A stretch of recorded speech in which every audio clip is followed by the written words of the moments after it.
다 함께 기도드리겠습니다.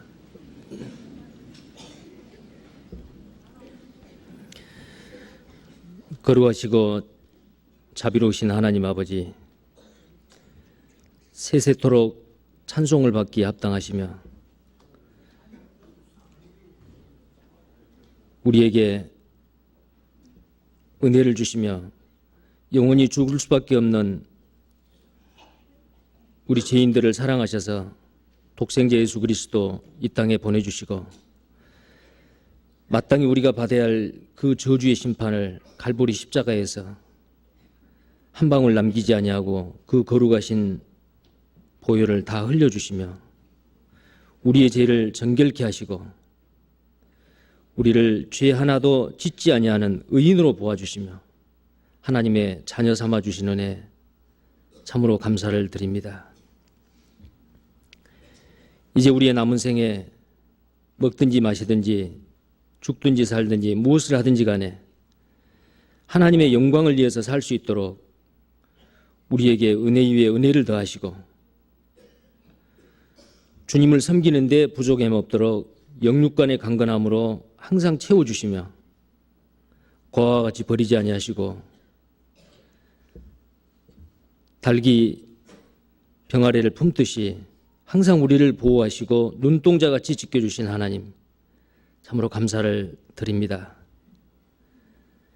하나님이 작정한 역사의 마지막 때 이 시대를 우리가 살 수 있도록 또한 우리를 이 땅에 보내주시고 우리에게 영원한 생명과 소망을 주시고 우리가 마땅히 해야 될 귀한 사명을 맡기신 것 또한 감사를 드립니다. 우리 주변에 이뤄진 영혼들 하나님 앞에 인도하게 하시고 마지막 때에 완성되어야 할 주님의 몸된 신부를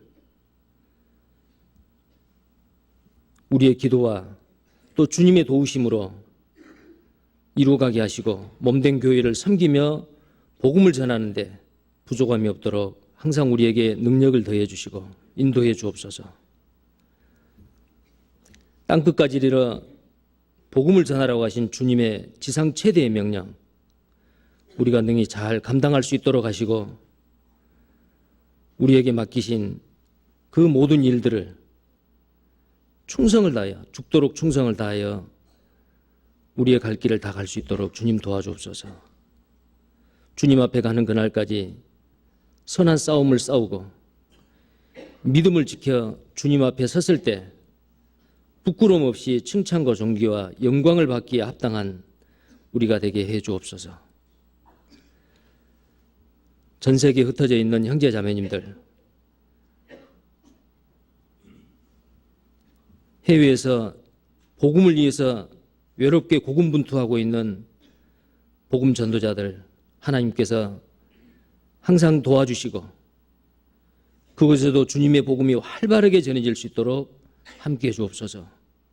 또 이 시간 멀리 키르기즈스탄 또 내일부터 있는 모스크바 전도집회 그곳에 복음을 전하고 계신 이완 목사님, 서도석 목사님 또 세르게이 전도사님 그 일행들을 하나님께서 보호하시고 주님의 말씀이 흥황하게 전해지고 많은 사람들이 주님 앞에 돌아올 수 있도록 하나님께서 함께해 주옵소서. 이 시간 머리 숙여 기도하고 있는 모든 성도님들 하나님께서 각 사람의 형편대로 믿음의 분량대로 하나님께서 은혜의 말씀을 채워주시고 우리 가운데 두루 역사하신 주님 구원받은 각 사람 속에 임재하신 주님 매 순간순간 느끼게 하시고 주님의 말씀에 절대 순종하며 주님의 뜻을 귀하게 이루어가는 우리가 될 수 있도록 하나님께서 도와주시옵소서. 우리 중에 육신에 병든 자, 믿음에 실족한 자, 연약한 자 있습니까?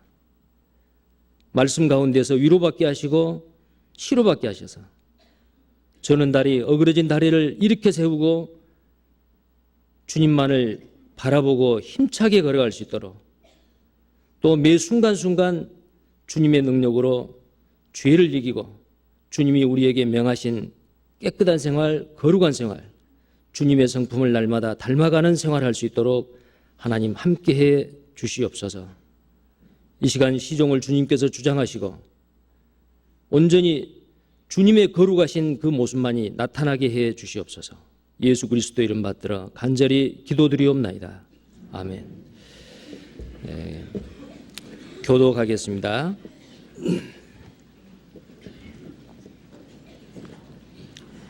시편 116편입니다. 시편 116편.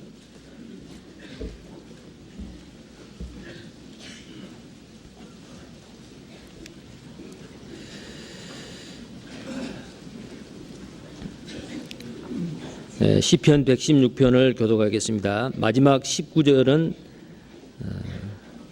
또 다 같이 하겠습니다. 1절부터 교독하겠습니다. 여호와께서 내 음성과 내 간구를 들으심으로 내가 저를 사랑하는도다.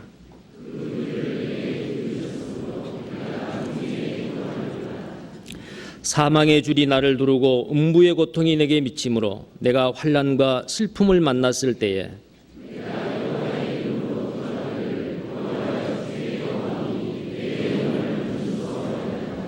여호와는 은혜로우시며 의로우시며 우리 하나님은 자비하시도다.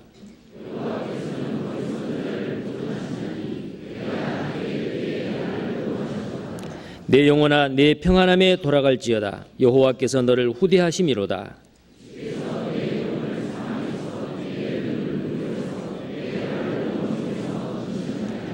내가 생존 세계에서 여호와 앞에 행하리로다. 내가 경급 중에 이르기를 모든 사람은 거짓말장이라 하였도다.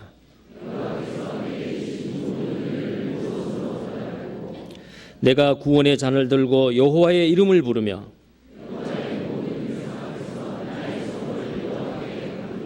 성도의 죽는 것을 여호와께서 귀중히 보시는도다.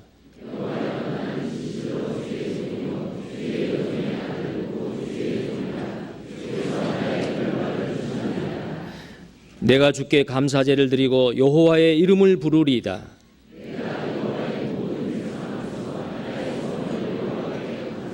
다 함께 읽겠습니다. 예루살렘아 내 가운데서 여호와의 전정에서 내가 갚으리로다. 할렐루야. 찬양대 찬양해 주시겠습니다.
감사합니다. 다 함께 성경 말씀 보겠습니다. 베드로전서 1장을 보겠습니다.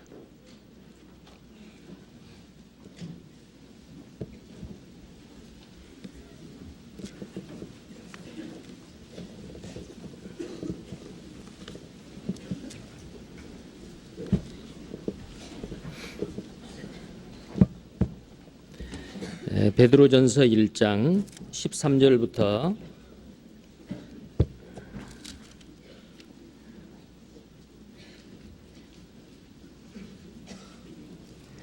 13절부터 21절까지를 제가 읽겠습니다. 그러므로 너희 마음의 허리를 동이고 근신하여 예수 그리스도에 나타나실 때에 너희에게 가져올 은혜를 온전히 바랄지어다. 너희가 순종하는 자식처럼 이전 알지 못할 때에 쫓던 너희 사욕을 본삼지 말고 오직 너희를 부르신 거룩한 자처럼 너희도 모든 행실에 거룩한 자가 되라. 기록하였으되 내가 거룩하니 너희도 거룩할지어다 하셨느니라.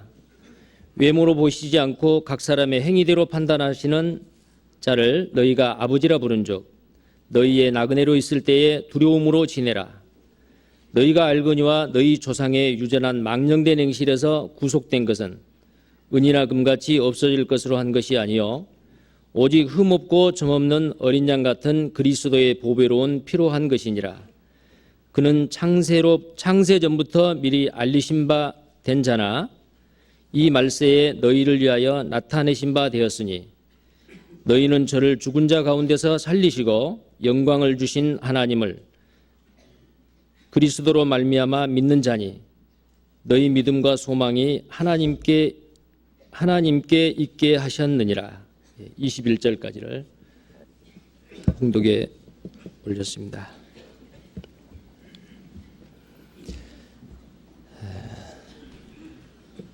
지금 이요한 목사님과 소도성 목사님, 그다음에 세르게이 전도사님은 키르기즈스탄, 그다음에 러시아 모스크바 전도를 위해서 지금 수고하고 계십니다. 아마 오늘 키르기즈스탄 그 전도 일정을 마치고 키르기스탄 그 교회당 입당식을 아마 오늘 날짜로 하시고 그다음에 모스크바 선교를 위해서 또 떠나실 겁니다. 물론 해외뿐만 아니고 국내에서도 여러 교회에서 지금 전도 집회를 하고 오늘 마지막 말씀을 지금 하고 있을 겁니다. 국내외적으로 동시에 여러 지역에서 주님의 복음이 전해지고 사망의 음침한 골짜기를 다니고 있는 그 많은 멸망받을 백성들이 주님의 빛의 나라로 그 주님의 생명을 얻고 지금 기뻐하리라고 생각을 합니다. 우리가 직접 그 전도를 하고 있는 그 지역에 몸이 직접 가지는 못하지만 우리는 간절한 마음으로 그 전도에 동참을 할 수 있습니다. 위에서 계속해서 기도해 주시기를 부탁을 드립니다. 오늘 주일 이 자리에 이요한 목사님이나 또 우리 서울중앙교회 그 다른 목사님들 오늘 설교를 해 주셔야 되는데 지금 전부 다 출타 중이시고 또 다른 지역의 전도를 위해서 밖에 나가 계시기 때문에 오늘 제가 대신 이렇게 왔습니다. 제가 지난 월요일 날 이 설교 부탁을 받고 아마 한 주간 동안 몸무게가 좀 많이 빠진 것 같습니다.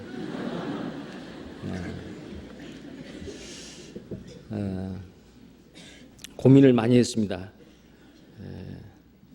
어떤 말씀으로 지금까지 이요한 목사님과 서울교회 목사님들 또 다른 그 원로 목사님들이 이곳에서 말씀을 전하시고 서울중앙교회 성도님들뿐만 아니고 전국에 또 전 세계에 흩어져 있는 우리 형제 자매님들이 그 말씀으로 말씀을 간절히 기다리고 또 그 말씀으로 큰 위로를 받고 힘을 얻어서 한 주간 동안 아주 열심히 살아가는데 큰 도움이 되고 있는데, 저 같은 사람이 이곳에 와서 어떤 도움이 될 수 있을까, 그런 생각을 하고 한 주간 동안 고민을 하고 어젯밤도 밤잠을 편하게 자지는 못했습니다. 그러나 그런 생각을 했습니다. 왜 내가 그런 부담을 가지고 고민을 하고 이것도 주님 앞에 합당치 못한가라는 생각이 어느 한 순간에 들었습니다. 실수하지 않기 위해서 뭔가 그 형제 자매님들한테 큰 도움이 될 말씀을 하기 위해서 그런 부담을 가진 것 같습니다. 그러나 지금 이 순간에는 오직 우리 주님만 높여주시고 우리 가운데 두루 역사하신 예수님, 또 우리 각 구원받은 형제 자매님들의 각 사람의 그 심령 속에서 임재해 계신 그 주님을 높여드리고 주님을 나타내시는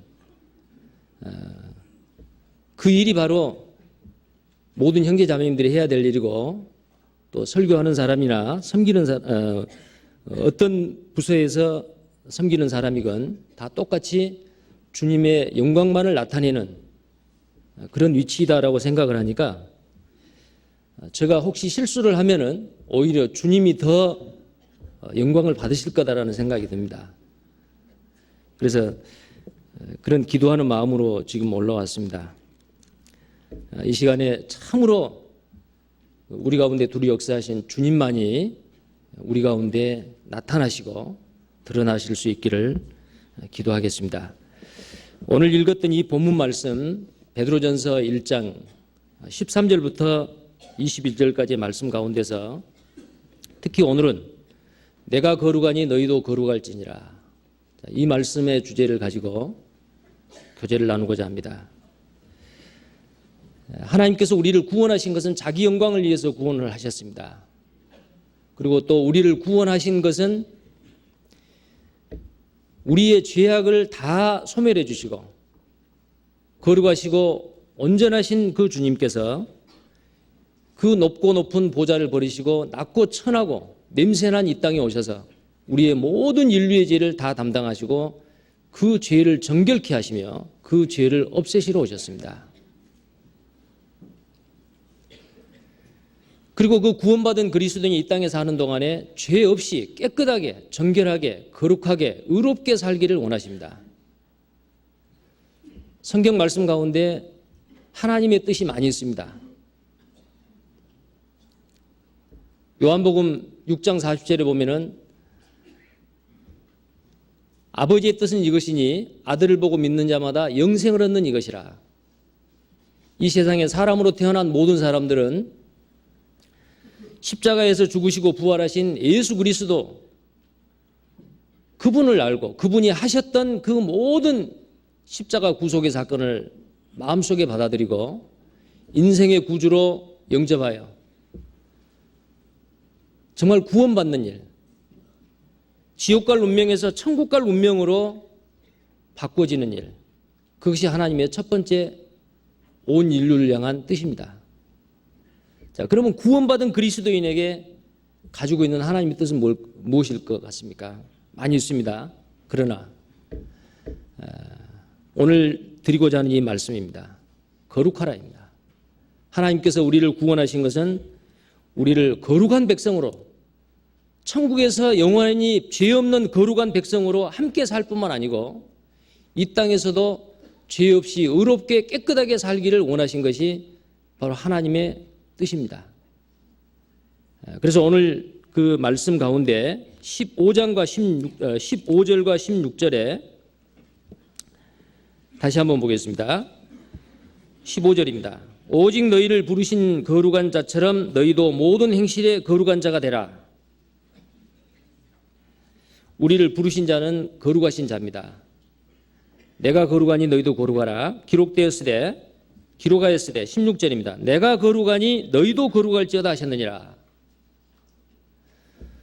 우리는 성경 창세기부터 요한계시록까지 보면은 가장 중요한 내용들이 있습니다. 자, 그것을 빼버리면 이 성경은 별 가치 없는 책이 됩니다. 누군가 말하기를 빨래를 짜면 물이 나오고 성경을 비틀어 짜면 피가 나옵니다. 구약 성경을 비틀어 짜면 짐승의 피가 나오고 신약 성경을 비틀어 짜면 예수 그리스도의 피가 나옵니다. 그러나 이 성경 속에 피를 다 빼버린다면 성경은 별 가치 없는 책입니다. 그 말이 맞는 말입니다. 그러나 구약 성경이나 신약 성경에 짐승의 피, 예수 그리스도의 피, 그 피는 바로 우리의 죄를 깨끗하게 해주는, 정결케 하는 것입니다. 피 흘림이 없음즉 제사함이 없고 피가 죄를 속한다고 했고 피가 우리의 죄를 정결케 한다고 했습니다. 구약시대 때 많은 그 제사법, 그것은 더러운 걸 씻는 정결례입니다. 깨끗하게 하는 겁니다. 왜 그러냐면 하나님이 거룩하시기 때문에 그렇습니다.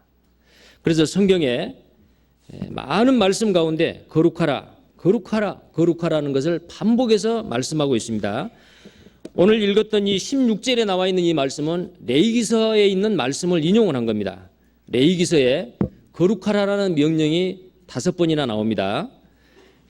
구약성경 레위기 11장을 보겠습니다. 레위기 11장입니다.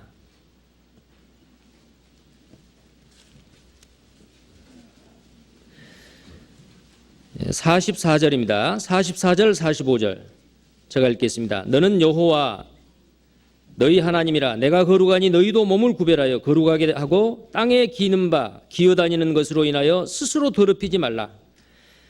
나는 너희의 하나님이 되려고 너희를 애굽 땅에서 인도하여 낸 여호와라. 내가 거룩하니 너희도 거룩할지어다. 하나님께서 내가 거룩하니 너희도 거룩할지어다. 자, 그 외에도 19장 2절, 20장 7절, 26절, 그 다음에 21장 8절, 이와 같이 레위기에서는 계속해서 나 여호와가 말하노니 내가 거룩하니 너희도 거룩할지어다. 하나님이 이스라엘 백성을 택하신 것은 그 거룩하신 하나님이 그 백성 가운데 거하기 위해서 그랬습니다. 그래서 항상 이스라엘 백성을 거룩하게 하는 그 정결례를 이스라엘 백성들에게 행하셨습니다. 그러나 그 이스라엘 백성들은 그 모든 짐승의 제사, 그 모든 죄를 깨끗게 하는 그 모든 정결례는 먼 훗날에 예수 그리스도 죄 없는 한 분 이 땅에 오셔서 온 인류의 죄를 깨끗이 해줄 것이라는 것을 그들에게 가르쳤지만 정녕 메시아가 왔지만 그들은 조상 대대로 유전되어 왔던 그 정결례와 토라와 탈무드에 나와 있는 그 모든 그 말씀들은 지키려고 했지만은 구약의 그림자, 그 그림자의 실체인 예수 그리스도가 왔을 때는 그들은 예수를 배척해버렸습니다. 구약시대 때의 모든 깨끗하게 하는 그 정결례를 그들은 지금도 가지고 있기 때문에 유대인들은 전 세계 어느 민족보다도 가장 정결한 민족입니다. 중세시대 때 유럽에 패스트병이 번졌을 때도 유럽의 600만 명이 그 흑사병에 전염을 받아 죽었습니다. 그러나 유대인들은 죽지 않았습니다. 그 이유는 유대인들은 밖에 나갔다 들어오면 반드시 손을 씻습니다. 부정한 것을 접하면 반드시 목욕을 합니다. 그들은 아주 청결한 민족이었습니다. 하나님이 그렇게 가르쳐 주신 겁니다. 하나님은 깨끗하시고 거룩하시고 정결하신 분이기 때문에 내가 거룩하니 너희도 거룩할지어다. 그것을 가르쳐 주기 위해서 실물 교훈으로 한 겁니다. 그런데 유대인들은 그 깊은 뜻은 알지 못하고 그냥 습관적인 거, 눈으로 드러나는 것, 보이는 것만을 했던 겁니다. 자, 그래서 이 레위기서는 다른 어느 곳보다도 죄를 깨끗게 하는 그 정결례에 대해서 짐승의 피로써 깨끗하게 하는 그런 제사법들이 많이 나옵니다. 자, 그 외에 또 하나님께서는 우리에게 명령하십니다. 거룩하라는 명령을 하십니다. 마태복음 5장입니다.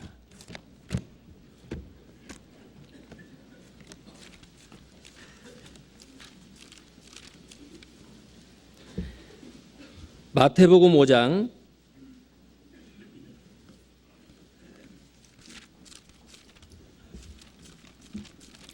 48절 말씀입니다. 마태복음 5장 48절입니다. 이 말씀은 다 같이 읽겠습니다. 그러므로 하늘에 계신 너희 아버지의 온전하심과 같이 너희도 온전하라.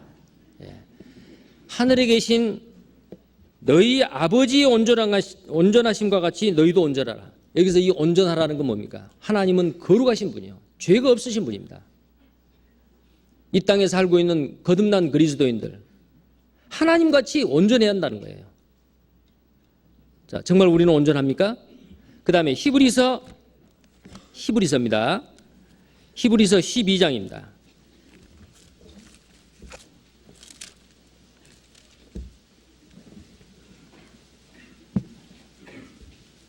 히브리서 12장 14절 말씀 똑같이 읽겠습니다. 모든 사람으로 더불어 화평함과 거룩함을 쫓으라.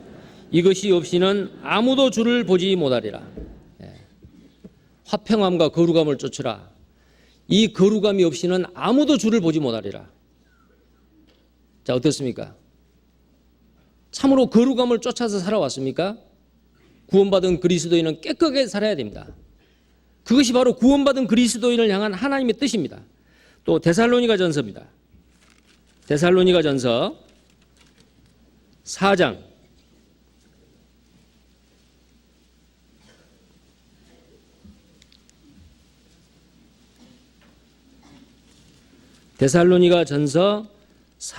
3절 말씀입니다.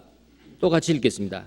하나님의 뜻은 이것이니 너희의 거룩함이라 곧 음란을 버리고, 하나님의 뜻은 너희의 거룩함이라. 이 데살로니가에 있는 구원받은 하나님의 자녀들에게 바울은 하나님의 뜻은 너희의 거룩함이라. 너희는 거룩하게 살아야 된다. 깨끗하게 정결하게 살아야 된다. 이것이 바로 하나님의 뜻이다라는 겁니다. 자, 이 하나님의 뜻을 우리는 이 땅에서 순종하고 살아야 됩니다. 그런데 우리는 자신들을 보면은 나는 정말 깨끗할까? 나는 정말 의롭고 주님을 볼 수 있을까? 나는 주님의 온전하심 같이 참으로 온전한가? 내 속에 죄의 성품 때문에 습관적으로 짓는 죄는 있지 않는가? 형제 자매님들의 눈을 속이고 자신을 속이고 하나님의 임재를 느끼지 못하고 숨어서 짓고 있는 죄는 있지 않는가? 만약에 지금이라도 주님이 오신다면은 나는 주님을 볼 수 있을까? 물론 구원받은 그리스도인은 어떤 모습으로든지 주님 앞에 다 갈 겁니다. 그러나 문제는 어떤 사람은 부끄러운 모습으로 가는 사람이 있고 어떤 사람은 영광스러운 모습으로 가는 사람이 있을 겁니다. 예수님이 공중 재림할 때 예수님은 신랑으로서 신부를 맞이할 겁니다. 어린 양의 혼인잔치에 신랑이 예비되어 있고 신부가 예비되어 있는데 그 신부가 깨끗한 세마포옷을 입고 신랑 앞에 어여시 설 겁니다. 그 깨끗한 세마포는 성도들의 옳은 행실이라고 했습니다. 우리는 다 신부입니다. 주님의 신부로서 그 앞에 섰을 때 정말 깨끗하고 영과 혼과 몸이 점없고 흠없이 깨끗한 모습으로 그 앞에 설 수 있겠느냐 그 말입니다. 주님은 곧 오십니다. 우리는 주님 앞에 섰을 때의 그 모습을 생각을 하고 지금부터라도 남은 생애는 참으로 주님 앞에 거룩한 생활, 깨끗한 생활을 해야 됩니다. 그것이 바로 하나님의 뜻입니다. 그래서 성경에서는 이 거룩하라고 우리에게 거듭거듭 명령을 하고 있습니다. 자, 이 거룩함이라고 하는 것은 뭡니까? 이 거룩함이라는 뜻은 영어로는 sanctify, separate라는 뜻입니다. 구별하다, 분리하다라는 뜻이에요. 이 죄악 세상에서 우리는 구별된 사람들입니다. 고린도전서 1장 2절에도 고린도에 있는 하나님의 교회 곧 성도라고 부르심을 입은 자들, 성도가 뭡니까? 성도는 빼어낸 무리들. 그 성도들이 모여있는 그 무리가 바로 교회인데 교회를 에클레시아라고 합니다. 에크는 밖으로 불러낸 빼어낸 무리들이다. 구별된 무리들입니다.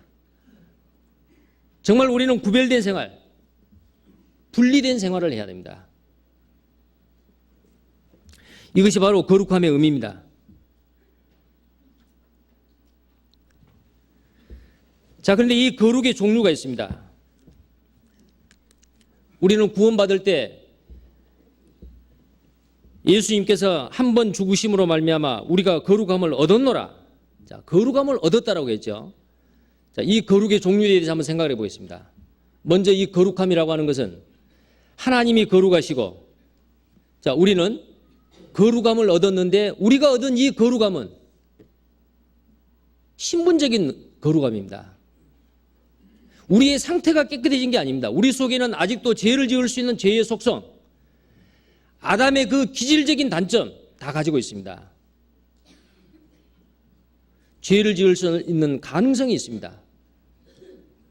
죄를 범하지 않고 거룩하고 깨끗하게 살려고 노력을 하면 할수록 오히려 그 죄가 끈질기게 따라다닙니다. 그런데도 하나님이 보셨을 때 우리를 거룩하다라고 말씀하십니다. 값없이 의롭다함을 받았습니다. 그것은 바로 우리의 상태가 거룩해진 것이 아니고 우리의 신분이 거룩해졌다라는 말입니다. 자, 고린도전서 1장 30절입니다.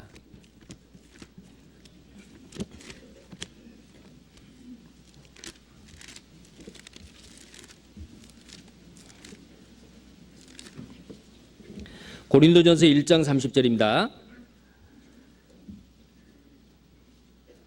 제가 읽겠습니다. 너희는 하나님께로부터 나서 그리스도 예수 안에 있고 예수는 하나님께로서 나와서 우리에게 지혜와 의로움과 거룩함과 구속함이 되셨으니. 자, 우리의 거룩함은 바로 예수님의 거룩함이에요. 신분적으로 우리는 예수 그리스도의 그 거룩함을 옷 입고 거룩한 사람이 된 겁니다. 그리고 고린도전서 1장 2절에도 고린도에 있는 하나님의 교회 곧 그리스도 예수 안에서 거룩하여지고 성도라 부르심을 입은 자들, 또 각처의 우리 주 곧 저희와 우리 주 예수 주 대신 예수 그리스도의 이름을 부르는 모든 자들에게, 자, 이들을 성도라고 했습니다. 성도가 뭡니까? 세인트, 그들은 거룩한 무리였습니다. 자, 근데 우리가 잘 아는 대로 이 고린도에 있는 성도들은 정말 성도라고 부르기에 합당치 않는 사람들이었습니다. 세상 사람도 짓지 못할 죄를 지었습니다. 계모를 취해서 음란한 짓을 하는 사람도 있었고, 고린도 성도의 그 교회 안에서는 서로 형제들끼리 소송을 한 사람도 있었고, 고린도전서 15장에 보면은 그들은 부활을 또 믿지 않는 사람도 있었고, 그들은 육신에 속해서 그리스도파, 아볼로파, 게바파, 바울파 서로 분당을 지었고 서로 싸웠습니다. 자, 그러나 그들은 신분적으로 그들은 거룩한 자들임에 틀림없습니다. 육신적으로 죄의 속성이 남아있고 죄를 범하고 있는데도 그들은 거룩한 자입니다. 왜 그렇습니까? 예수 그리스도의 죽으심과 부활하심을 힘입고 예수 그리스도의 의가 그들의 의가 된 겁니다. 이란 것이 없는데 그들을 의로 여기셨습니다. 예수님께서 죽으시고 부활하심으로 말미암아 그들의 의롭다함을 위해서 그들은 예수님께서 부활하셨습니다. 그리고 구원받은 그 순간에 모든 그리스도인은 거룩함을 얻은 겁니다. 히브리서 10장입니다.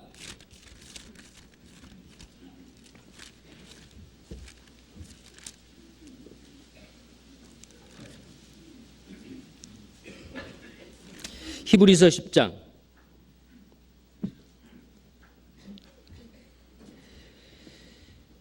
10절 말씀 다 같이 읽겠습니다. 이 뜻을 좇아 예수 그리스도의 몸을 단번에 들이심으로 말미암아 우리가 거룩함을 얻었노라.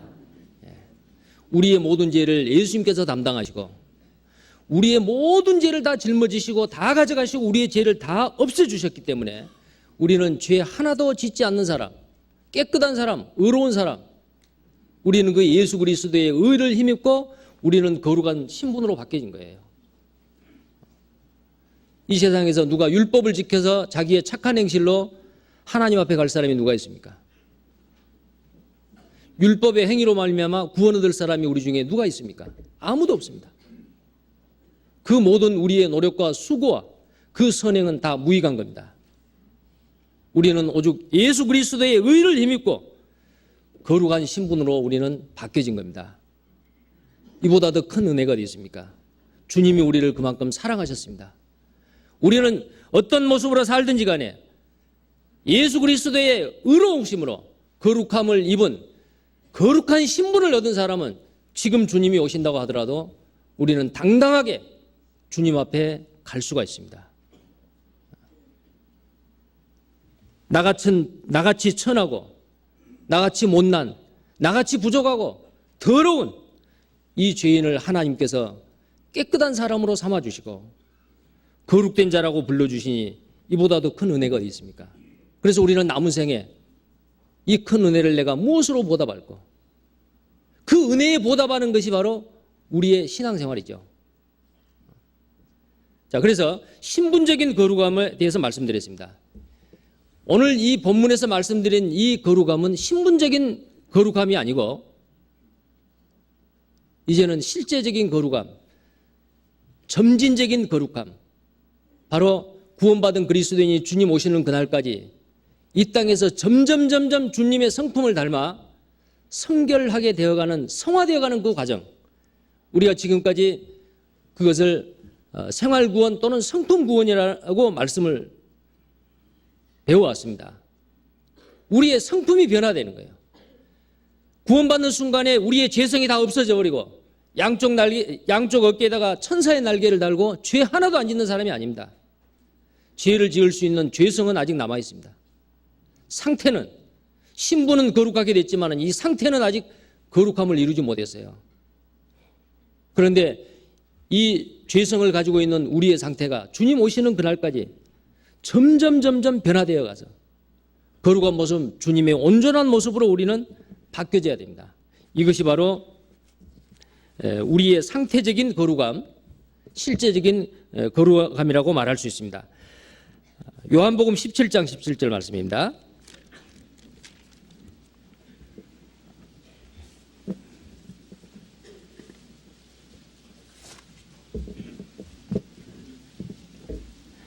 요한복음 17장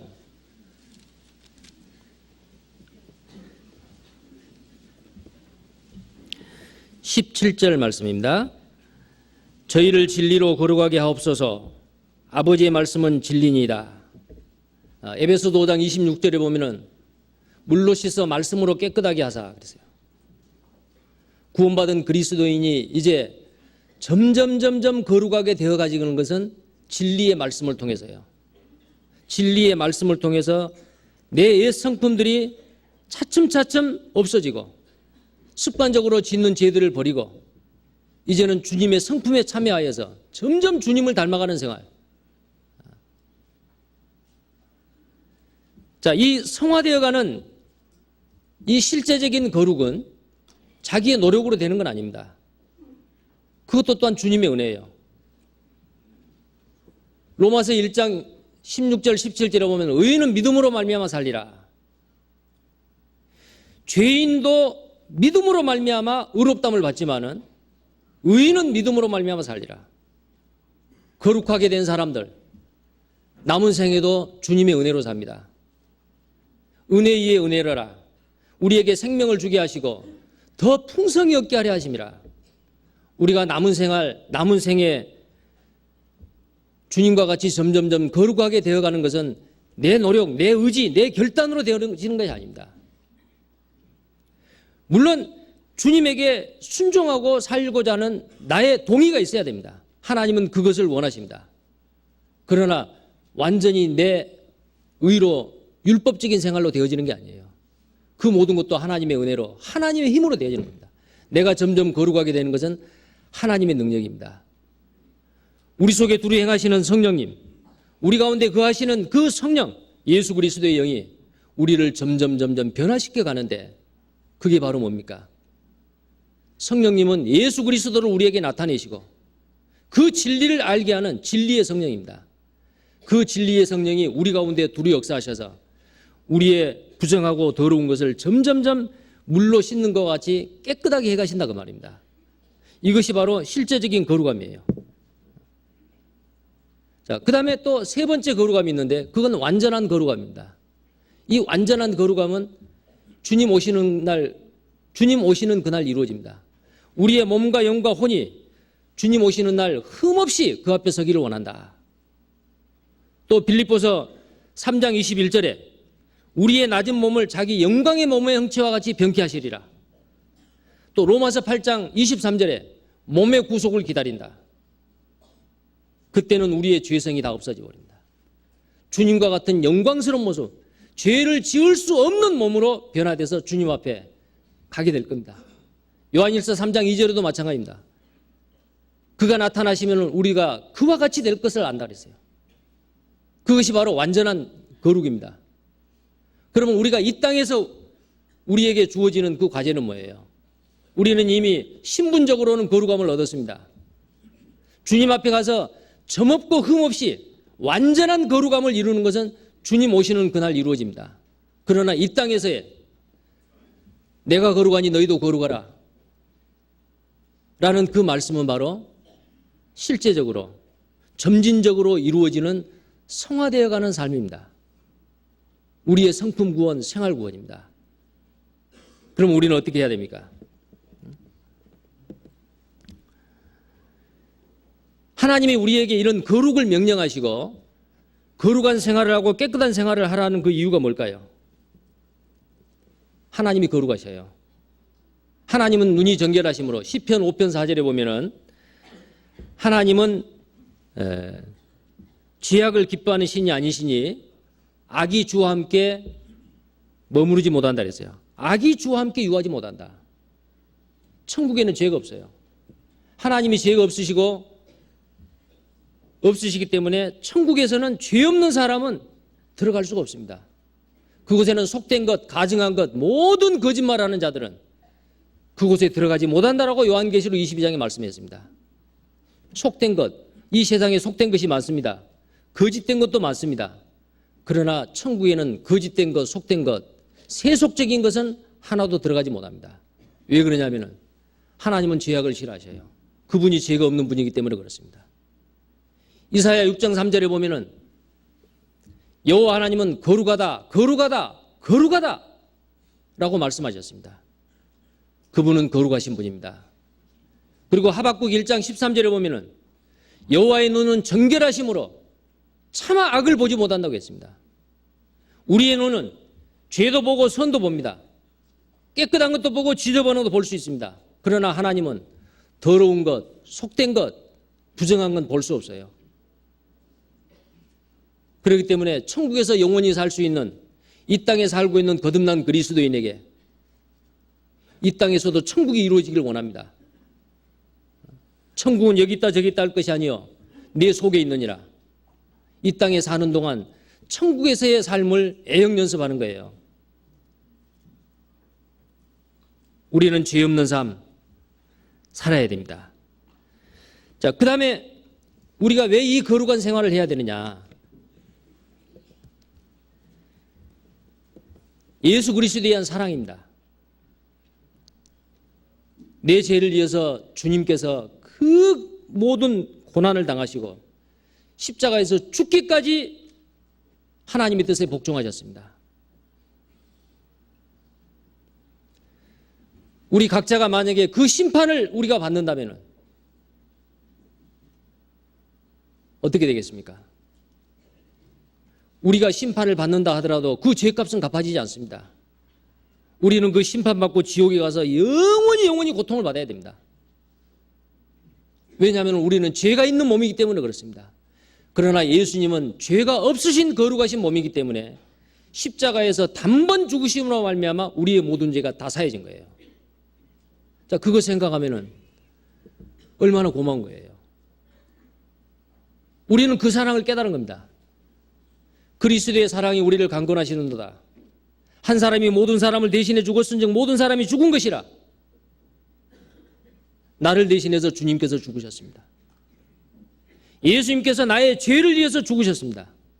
그리고 내 속에서 역사하고 있는 죄성, 죄의 세력을 억누르기 위해서 예수님께서 죽으셨습니다. 우리의 의롭다함을 얻기 위해서 주님께서 십자가에서 하셨고, 구원받은 그리스도인이 생활 가운데서 이 죄의 세력을 이기고 승리할 수 있도록 또 예수님께서 십자가에서 피 흘려주셨습니다. 십자가의 보혈은 우리의 죄를 위할 뿐 아니고 우리의 죄의 세력에서 승리할 수 있도록 합니다. 골로새서 2장 15절에 보면은 예수님께서는 십자가로 승리하셨습니다. 이미 우리에게는 구원받은 그리스도인은 보장된 승리예요. 우리는 주님 안에 있을 때 주님이 내 삶을 통해서 내 속에서 나를 대신해서 사셨을 때 우리는 승리할 수 있습니다. 내가 사는 게 아닙니다. 이제는 우리 가운데 주님이 사시는 거예요. 구원받은 그리스도인이 주님을 위해서 뭔가 합시다. 아주 중요합니다. 그러나 주님은 우리를 통해서 자기가 일하시기를 원합니다. 우리는 주님이 나를 통해서 우리를 통해서 일하실 수 있도록 우리 가운데 역사하시는 그 주님의 말씀에 절대 순종, 절대 복종해야 됩니다. 이유가 없습니다. 내 계획과 내 뜻과 내 목적 그게 있을 수 없습니다. 불평불만이 있을 수 없습니다. 만약에 성경 말씀이 그러하다 하면은 그 말씀에 절대 복종해야 됩니다. 그것이 바로 주님이 사는 겁니다. 그래서 우리는 그리스도에 대한 사랑으로 이 거룩한 삶 가장 큰 동기가 되어야 됩니다. 왜냐하면 하나님의 성품 중에서 하나님의 성품은 거룩과 사랑입니다. 많은 율법이 있습니다. 만 가지 되는 율법이 있습니다. 그걸 압축해 놓은 게 십계명입니다.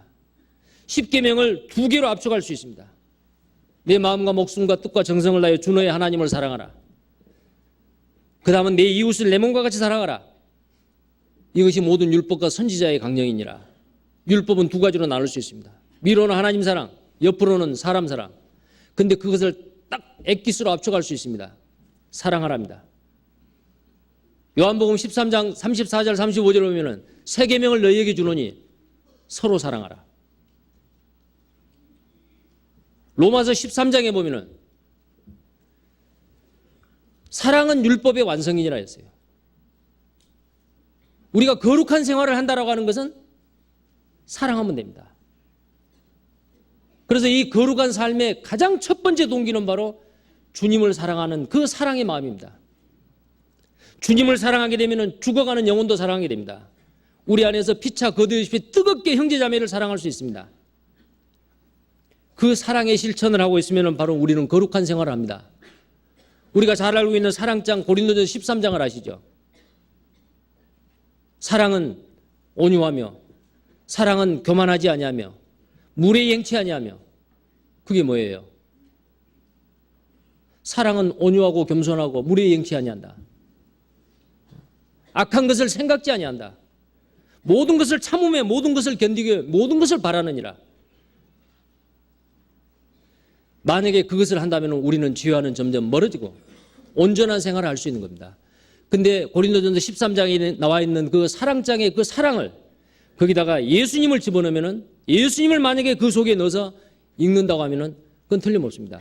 예수님은 교만하지 않습니다. 예수님은 온유합니다. 예수님은 성내지 않습니다. 예수님은 무례히 행치 않습니다. 예수님은 모든 것을 믿습니다. 모든 것을 바랍니다. 우리가 그렇게 돼야 돼요.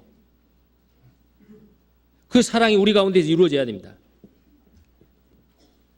그런데 우리는 옛 성품을 가지고 사랑할 수가 없습니다. 아까 읽었던 마태복음 5장 48절에 하늘에 계신 너희 아버지께서 온전하신 같이 너희도 온전하라 그랬죠. 그런데 그 위에 보면 사랑에 대해서 나옵니다. 이방인들은 자기를 좋아하는 사람을 사랑합니다. 자기에게 대접하는 사람에게 대접합니다. 그러나 그것은 이방인도 다 할 수 있느니라. 너희는 네 원수를 사랑하라. 예수님께서는 우리가 하나님과 원수 되었을 때, 우리가 아직 재현되었을 때, 우리가 주님을 알기도 전에 주님은 우리를 사랑하셔서 무조건적인 사랑을 베푸셨습니다. 우리는 그 사랑을 받은 사람들이요. 나에게는 누군가를 무조건적으로 사랑할 수 있는 그런 사랑이 없습니다. 그런데 구원받는 순간에 그 사랑이 나에게 주어졌습니다. 로마서 5장 5절을 보면은 성령으로 말미암아 하나님의 사랑을 우리 마음에 부음받음이라 그랬어요. 요한일서 4장 18절에 보면은 온전한 사랑이 두려움을 내어쫓나니 두려움에는 형벌이 있습니다. 요한일서 4장 8절에 보면은 하나님은 사랑이시라. 예수 그리스도 그분은 바로 우리를 사랑하기 위해서 이 땅에 오신 사랑의 사신입니다. 사랑입니다. 그래서 우리는 이 거룩한 삶을 사는 첫 번째 동기는 바로 사랑이에요. 주님을 사랑하는 사랑. 오늘 교독했던 시편 116편에 나와 있는 그 말씀대로 내가 이 은혜를 내가 무엇으로 보답할까? 이 은혜가 뭐예요? 그 은혜는 바로 주님의 사랑입니다. 내가 받은 이 주님의 사랑을 내가 무엇으로 보답할까? 신앙생활은 바로 그래야 됩니다. 신앙생활은 율법을 통해서 우리는 구원받지 않았듯이 또한 율법을 통해서 나머지 삶을 사는 거 아니에요. 내가 율법을 지키려고 두렵고 떨림으로 그렇게 사는 것이 아니고 사랑에 도취되어서 주님의 사랑에 빚진 자로서 사랑을 실천했을 때 뒤를 돌아다 보면은 그 율법이 나도 모르는 사이에 이루어지는 거예요. 그게 바로 우리가 이 땅에서의 신앙생활이라고 말할 수 있습니다. 자, 그래서 우리가 거룩한 삶을 살아야 될 이유가 바로 이 사랑입니다. 가장 큰 동기라고 말했습니다. 자, 그 다음에 또 우리가 이 땅에서 거룩한 삶을 살아야 될 그 동기가 있습니다. 사랑의 동기보다는 더 약한 것이지만은 성도의 모든 행위에 대한 심판이 있다는 것을 알아야 돼요. 우리가 구원받는 것은 똑같습니다. 그러나 주님 앞에 갔을 때의 그 모습은 다 다릅니다. 고린도후서 5장 10절에 보면은 구원받은 그리스도인은 그리스도의 심판대 앞에 섭니다. 누구든지 선악간에 행한 대로 따라 받으려 함이라. 요한계시록에 보면 백보자 심판대가 있습니다. 구원받지 못한 둘째 사망에 들어갈 사람들의 심판입니다. 바다가 죽은 자를 내어주고 음부도 죽은 자를 내어주고 모든 사람이 심판의 부활을 받아 하나님 앞에 서야 됩니다. 자기가 이 땅에서 행한 대로 심판을 받고 영원한 둘째 사망 불못에 들어가야 됩니다. 그러나 구원받은 그리스도의 심판도 있다라고 성경에 말씀하고 있습니다. 물론 그 심판은 지옥 갈 심판은 아닙니다. 고린도후서 5장 10절에 나와 있는 그 심판이라고 하는 것은 대마입니다. 옛날 초대교회 때 로마의 그리스에서 올림픽 경기가 있었죠. 경기장에서 경기를 하고 있는 그 선수들에게 최후의 승자, 마지막 승자에게 월계관을 씌워줍니다. 그건 바로 면류관이었습니다. 경기에서 승자에게 주어지는 그 면류관을 놔두는 그 상이 바로 뭐냐면은 베마라는 심판대예요. 시상됩니다. 우리 구원받은 그리스도인은 주님 앞에 설 겁니다. 모두 다 한 문화씩을 주었습니다. 어떤 사람은 10문화를 남겼습니다. 어떤 사람은 5문화를 남겼습니다. 어떤 사람은 한 문화 그대로 수건에 싸가지고 그대로 가져왔습니다.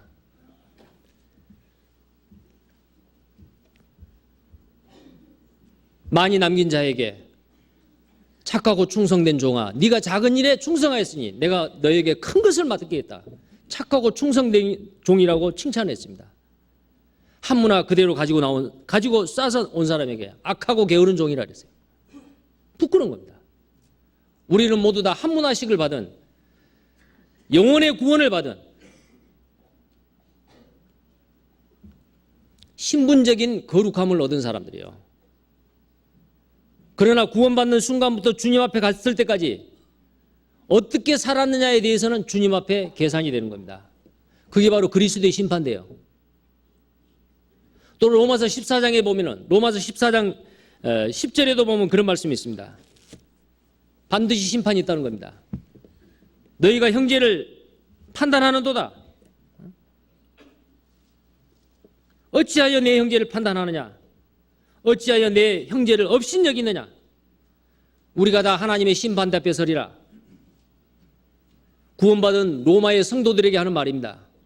어찌해서 형제를 판단하느냐? 우리는 다 그리스도의 하나님의 심판대 앞에 서리라. 우리가 이 땅에서 어떻게 사느냐에 대해서 정말 거룩한 생활을 했느냐? 아니면은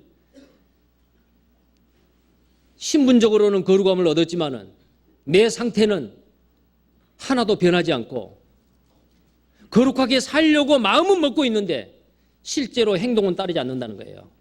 야고보서 보면은 행함이 없는 믿음은 죽은 거라고 했죠. 나는 행함으로 내 믿음을 보이겠다. 너희도 행함으로 보이라 그랬습니다.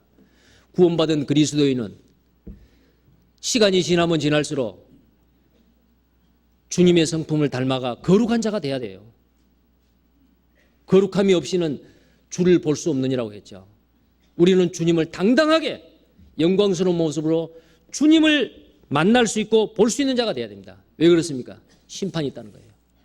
고린도전서 3장에도 그런 말씀이었습니다. 예수 그리스도의 터 위에 나무나 짚이나 풀로 집을 짓는 자가 있고 어떤 사람은 금이나 은이나 보석으로 집을 짓는 자가 있을 것이다. 그러나 공력이 불탈 때 그 공력이 불타는 거예요. 구원받은 그리스도인이 잘못 살면 지옥 간다는 게 아니고 구원받은 그리스도인이 구원받은 순간부터 주님 앞에 가실 때까지 갈 때까지의 그 모든 자기가 행한 것 다 드러난다는 겁니다. 불을 한번 통과해야 돼요. 나무나 짚이나 풀은 타버립니다. 그러나 금이나 은이나 보석은 타지 않고 그대로 남습니다. 나무나 짚이나 풀이 뭐예요? 이사야 40장 6절에 보면은 외치는 자의 소리여 말하는 자의 외치라 그랬어요. 모든 인생의 육체는 풀이요 그 영광은 꽃이다. 이 땅에 살면서 성령의 뜻을 따라서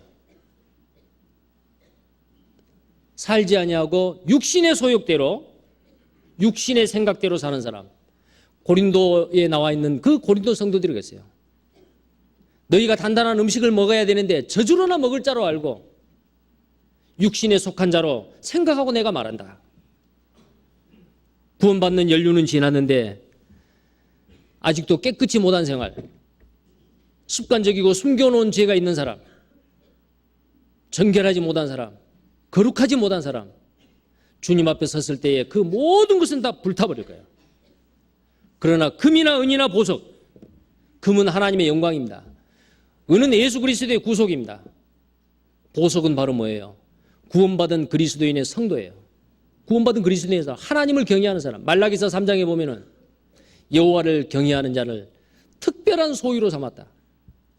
영어 성경에는 그걸 트레저라고 했어요. 보석입니다. 보물입니다. 구원받고 하나님을 경외하며 신실하게 깨끗하게 살아가는 그 형제 자매님들은 바로 보석과 같은 존재들이요. 하나님의 영광을 위해 살았습니까? 예수 그리스도의 구속을 주님 오시는 그날까지 후회 없이 전했습니까? 사도 바울은 나는 모든 사람의 피에 대하여 깨끗하다. 한 사람이 구원받으면 하나님께서는 많은 영혼들을 그 사람에게 맡기셨습니다. 어떤 사람에게는 100명을 맡기고 60명을 맡기고 30명을 맡겼을 거예요. 어쩌면 최소한 30명의 영혼은 우리 각 사람에게 맡겼습니다. 그 사람이 어떤 사람이요? 말씀을 듣고 깨닫는 자니 싹이 나고 열매가 맺는데 30배, 60배, 100배의 열매를 맺느니라.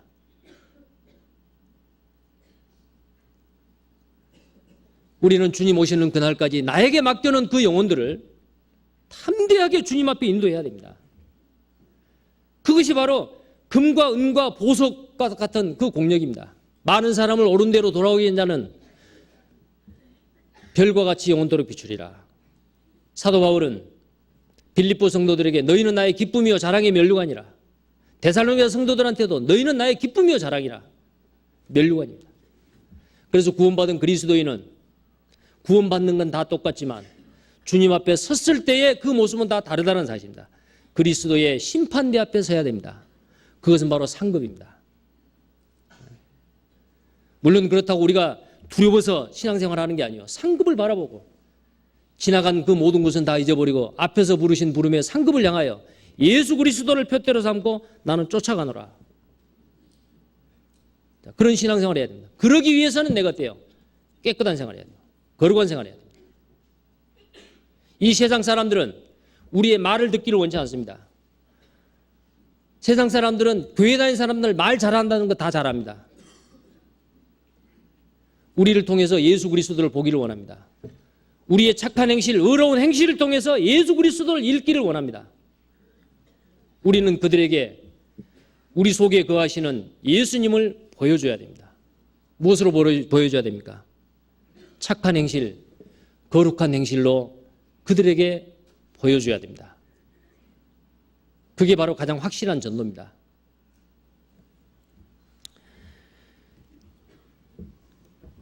그래서 우리가 거룩한 삶을 살아야 될 이유는 그 동기가 뭐냐면은 주님의 심판대 앞에서 해야 되고 주님 앞에 섰을 때는 반드시 상급이 있다라고 하는 그런 사실을 우리는 마음속에 새기셔야 됩니다.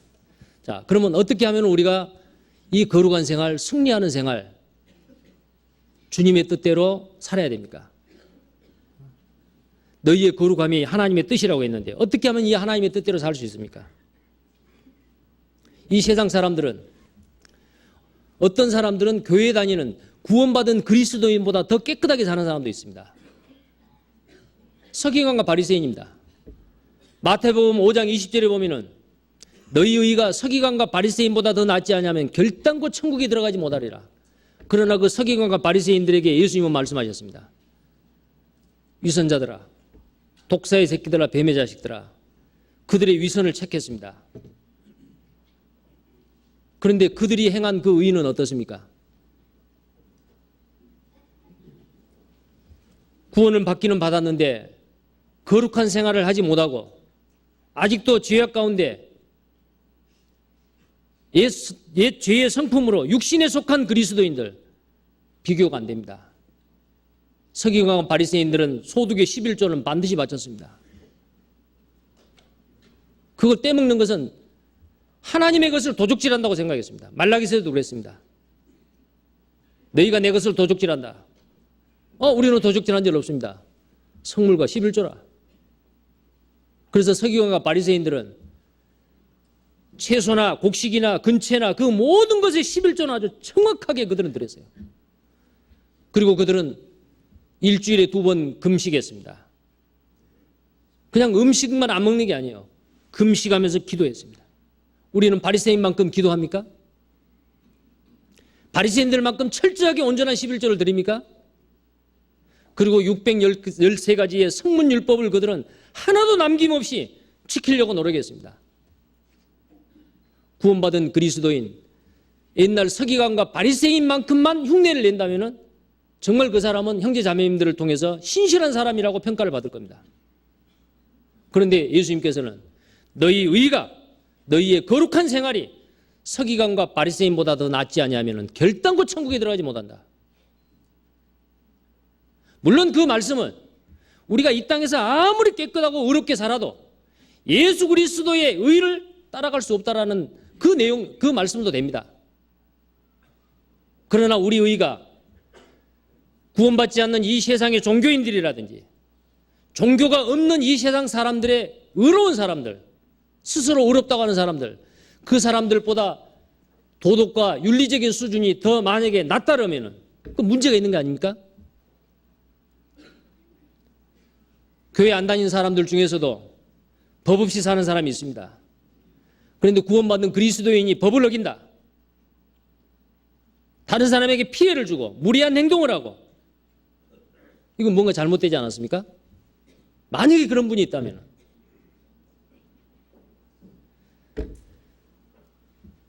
우리는 서기관과 바리새인보다 더 나은 의의를 가지고 있어야 됩니다. 자, 그러기 위해서는 어떻게 해야 돼요? 내가 아무리 힘쓰고 구원받은 그리스도인일지라도 내가 오늘부터는 정말 의롭게 깨끗하게 살아야겠다. 거짓말을 안 해야겠다.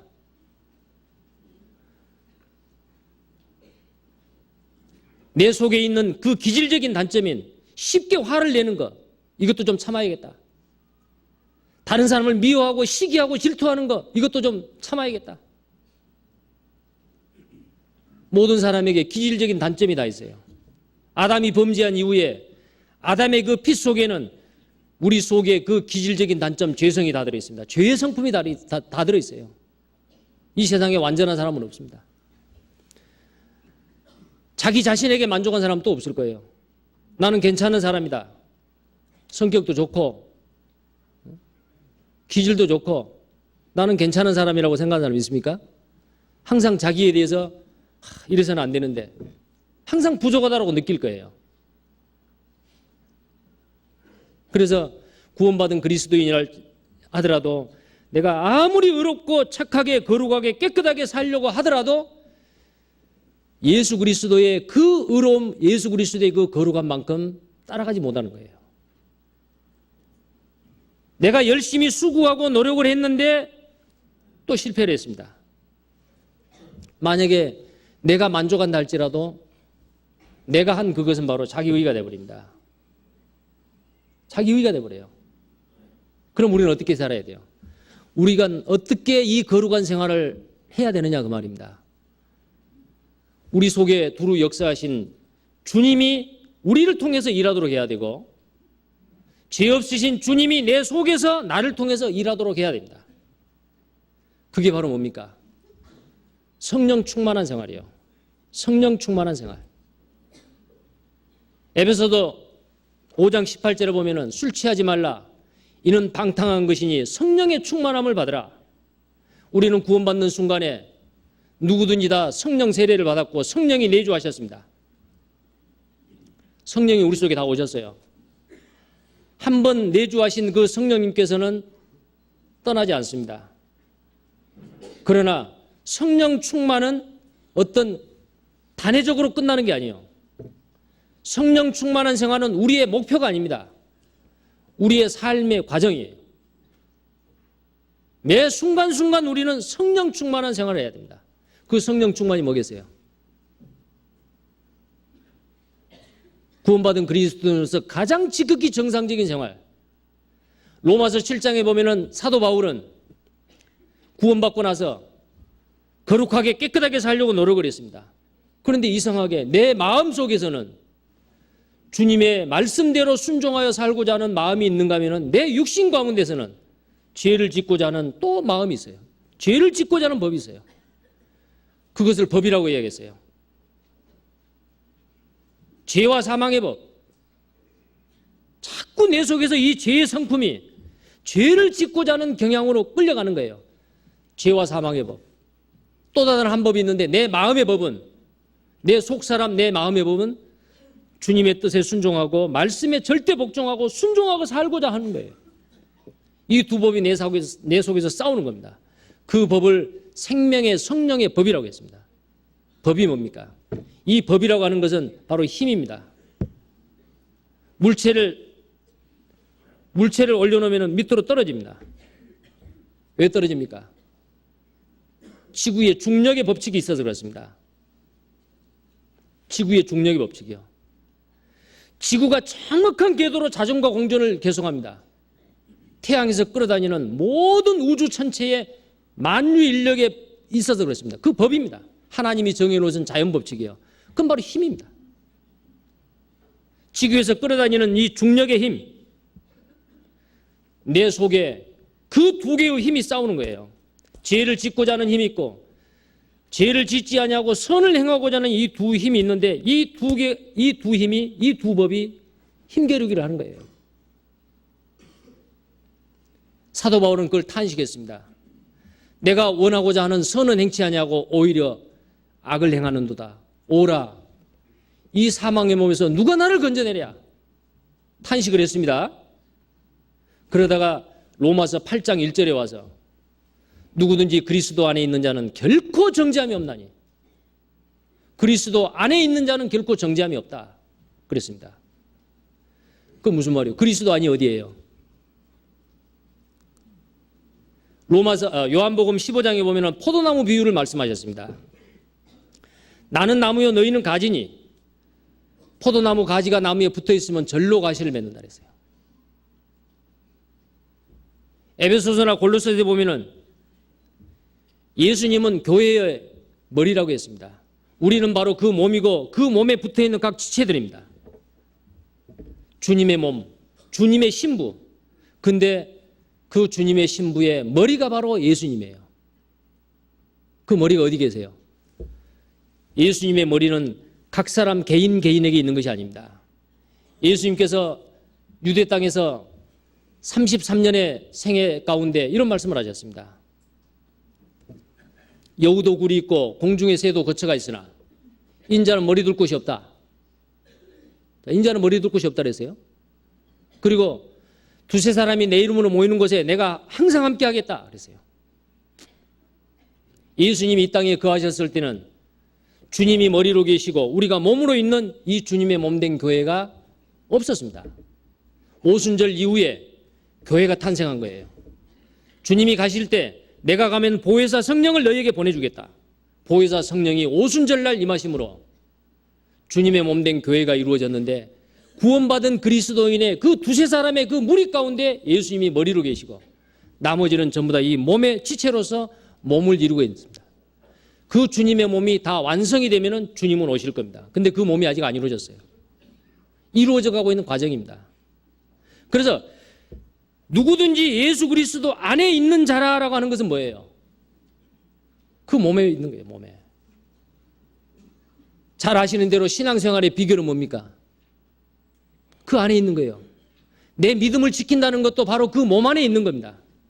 사도 바울이 내가 선한 싸움을 싸우고 믿음을 지켰으니 이제후로는 의의 면류관이 기다리고 있다 그랬습니다. 믿음을 지킨다는 게 뭐예요? 혼자는 믿음을 지킬 수 없습니다. 더불어서 주님의 몸된 교회 안에 붙어 있을 때 그 믿음을 지켜가는 거예요.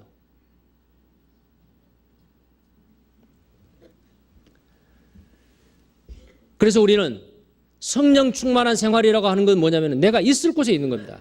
붙어 있을 곳에 붙어 있는 거예요. 그렇다고 몸만 붙어 있다고 다 성령 충만한 생활을 하느냐? 그건 아니에요. 자, 여기에 많은 분들이 오늘 주일 참석하셨습니다. 어떤 분들은 이 주님의 몸된 교회에서 증거된 하나님의 말씀을 100% 아멘으로 받아들이고 어떤 말씀이든지 그것을 절대 순종, 절대 복종하는 사람이 있는가 하면은 어떤 사람은 자기 생각대로 판단하는 사람도 있을 거예요.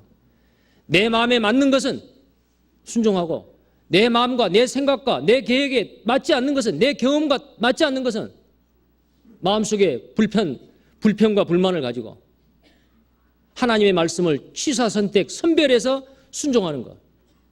자, 그것은 어때요? 성령 충만이 아니에요. 예수 그리스도 안에 있기는 있지만은 온전하게 있는 게 아닙니다. 몸은 있을 수 있어요. 이게 성령 충만이에요. 우리 가운데 두루 역사하신 주님, 내 가운데 자정하고 계신 임재하신 주님이 나를 대신해서 사실 수 있도록 나는 주님이 사실 수 있도록 그 말씀에 주님의 뜻에 복종하는 겁니다. 이것이 바로 성령 충만한 생활이에요. 성령 충만 생활. 여러분들 그 출애굽 사건을 잘 아실 겁니다. 출애굽의 애굽은 뭐예요? 죄악된 이 세상입니다. 바로왕은 마귀예요. 이스라엘 백성들이 400년 동안 애굽의 바로왕의 종살이를 했습니다. 이 땅에 살고 있는 모든 죄인들의 운명과 같습니다. 그건 하나의 그림자예요. 근데 그 이스라엘 백성들이 그 종살이 하던 그 위치에서 해방받은 그 사건은 바로 유월절 사건입니다. 각 가정대로 그 심판을 대신해서 양 한 마리씩, 어린 양 한 마리씩이 죽었습니다. 그 어린 양은 바로 고린도전서 5장 7절에 나와 있는 우리의 유월절 양인 예수 그리스도라고 했습니다. 유월절에 잡혀졌던 그 피 흘리고 죽었던 유월절 양은 바로 예수 그리스도입니다. 그런데 왜 유월절 이스라엘 백성들이 구원을 받았습니까? 왜 애굽의 종살이에서 해방받을 수 있었습니까? 유월절 날 죽었던 그 흘려진 피입니까? 아닙니다.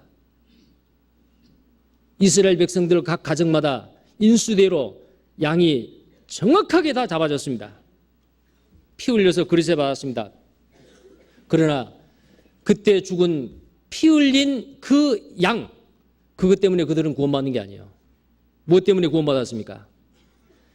그 흘려진 그 피가 문 좌우설주와 임방에 묻혀졌을 때 구원을 받은 거예요. 예수 그리스도 온 인류를 위해서 십자가에서 피 흘려 죽으신 하나님의 어린 양입니다. 그러나 모든 사람이 다 구원받은 건 아닙니다. 우리가 구원받은 건 뭡니까? 그 피를 문에다가 발랐듯이 우리는 온 인류를 위해서 흘려지신 예수 그리스도의 피를 내 양심 가운데서 받아들이는 거예요. 예수님의 죽으심과 부활하심에 함께 연합한 자들이요. 한 사람이 모든 사람을 대신해 죽었은즉 모든 사람이 죽은 것이라. 예수님 그분이 죽으셨지만, 그 귀하신 분이 죽었지만은 예수님이 죽으셨을 때 나도 함께 연합해서 죽었다. 예수님이 부활하실 때에 나도 그 부활의 생명에 참여했다. 구원은 바로 뭐예요? 예수님의 죽으심과 부활하심을 내 양심 가운데서 받아들이는 겁니다. 내 마음의 문에다가 바르는 거예요. 우리가 예수님의 십자가의 사건을 믿음으로 말미암아 구원받은 그 그림자가 바로 유월절 양을 잡는 겁니다.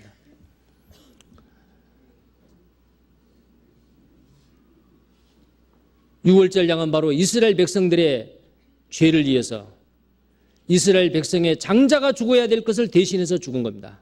자, 그 다음에 그들은 출애굽을 합니다. 홍해바다까지 왔습니다. 그러나 홍해바다까지 왔지만은 그들을 괴롭히는 그 세력은 아직 살아 있습니다. 그들이 바로 애굽의 바로왕과 애굽에 있는 그 공사 감독들이에요. 유대인들이 국고성 비동과 람셋을 쌓을 때 얼마나 많은 그 애굽인의 공사 감독들이 그들에게 채찍을 가했습니까? 유월절 밤에 양을 잡아 문좌우설주와 피를 발랐지만은 홍해바다 앞에까지는 아직도 그들을 괴롭히는 죄의 세력이 남아있다는 거예요. 그건 바로 뭘 이야기할까요? 구원받은 그리스도인들. 자, 구원을 받는 순간에 너무너무 기분이 좋고 너무너무 감사하고 이제는 다 됐다 싶었는데 시간이 지나면 지날수록 내 속에 아직도 죄성이 남아있고 죄를 안 짓고 깨끗하게 거룩하게 살려고 하면 할수록 끈질기게 나에게 집착하는 세력이 있어요. 내 속에 있는 그 죄의 세력입니다. 어떻게 해야 됩니까? 그래서 홍해바다가 필요한 거예요. 홍해바다는 바로 고린도전서 10장 2절에 보면은 세례라고 했어요. 세례. 물과 구름으로 세례를 받는다고 했는데요.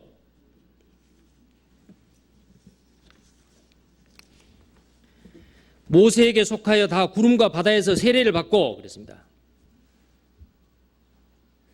홍해바다를 이스라엘 백성이 건넙니다.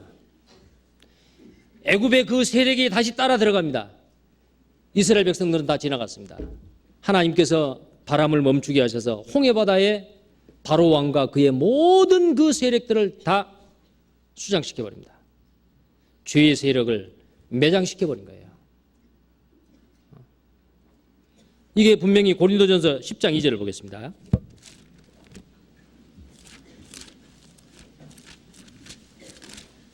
고린도전서 10장 2절.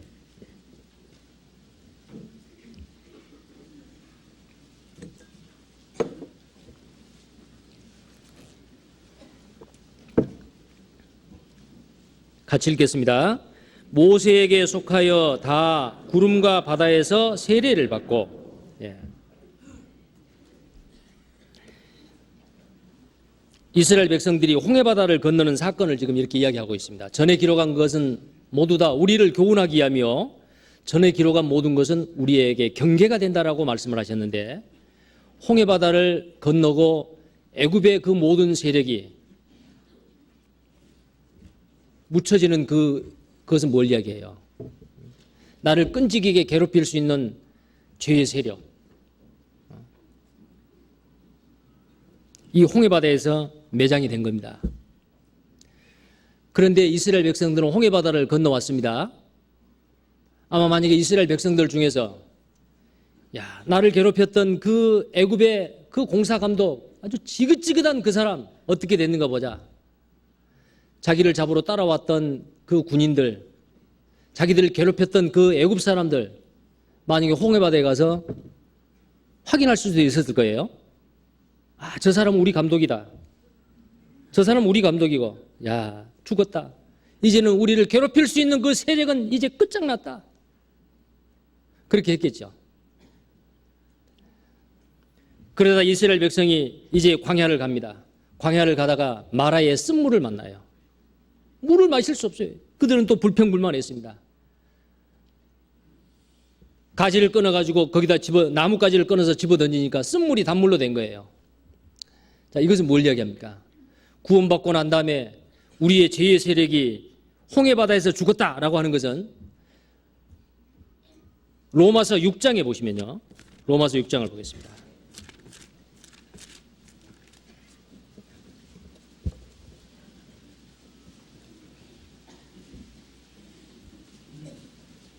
로마서 6장 1절부터 한번 보겠습니다. 제가 읽겠습니다. 그런즉 우리가 무슨 말하리요? 은혜를 더하게 하려고 죄에 거하겠느냐? 그럴 수 없느니라. 죄에 대하여 죽은 우리가 어찌 그 가운데 더 살리요? 무릇 그리스도 예수와 합하여 세례를 받은 우리는 그의 죽으심과 합하여 세례를 받은 줄을 알지 못하느냐? 그러므로 우리가 그의 죽으심과 합하여 세례를 받음으로 그와 함께 장사되었나니 이는 아버지의 영광으로 말미암아 그리스도를 죽은 자 가운데서 살리심과 같이 우리로 또한 새 생명 가운데서 행하게 하려 함이니라. 자, 우리가 은혜를 더하게 하려고 죄에 거할 수 있느냐? 자, 우리가 은혜를 받았어요. 은혜로서 의롭다 하심을 받았습니다. 은혜가 더해지기 위해서 또 죄에 거하겠느냐? 그럴 수 없다 그랬어요. 그의 죽으심과 그의 부활하심에 우리는 함께 연합했다. 함께 연합이요. 예수님의 죽음 나의 죽음, 예수님의 부활 나의 부활. 그래서 우리는 이 홍해바다 사건을 광야에 가서도 나의 죄의 세력이 죽었다. 우리도 그 물을 통과했다. 그러나 우리는 그 물을 통과했지만 홍해바다를 통과한 것은 바로 세례다.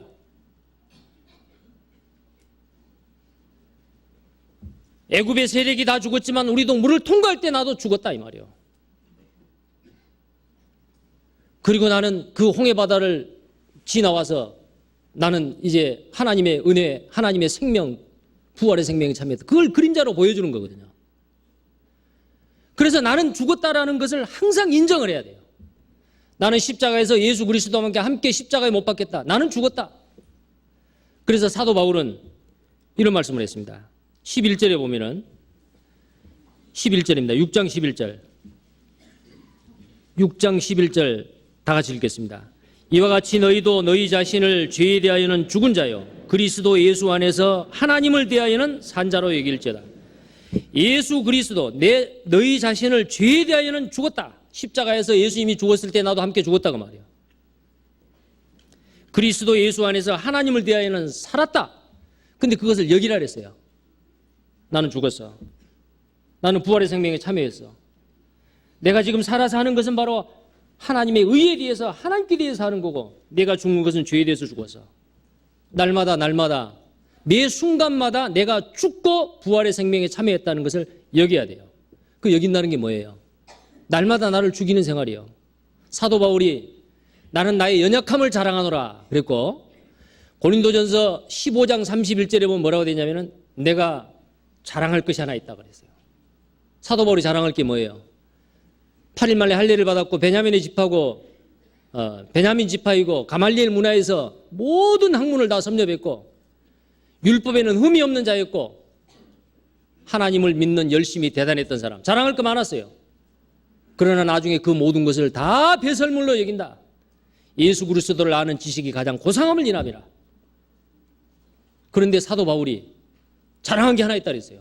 뭘 자랑했습니까? 뭘 자랑했죠? 고린도전서 15장입니다.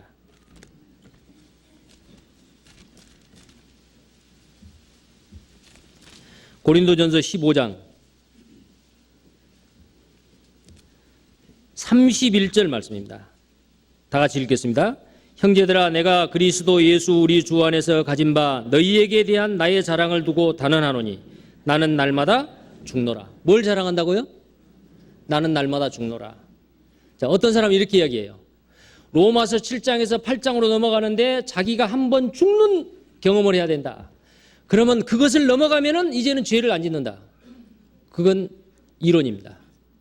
실제로 그럴 수 없어요. 그건 또 비성경적인 거예요. 가끔 로마서 7장에서 8장을 넘어가는 체험을 해야 된다. 예, 그 체험은 매 순간순간 주님 올 때까지요. 나는 날마다 죽노라.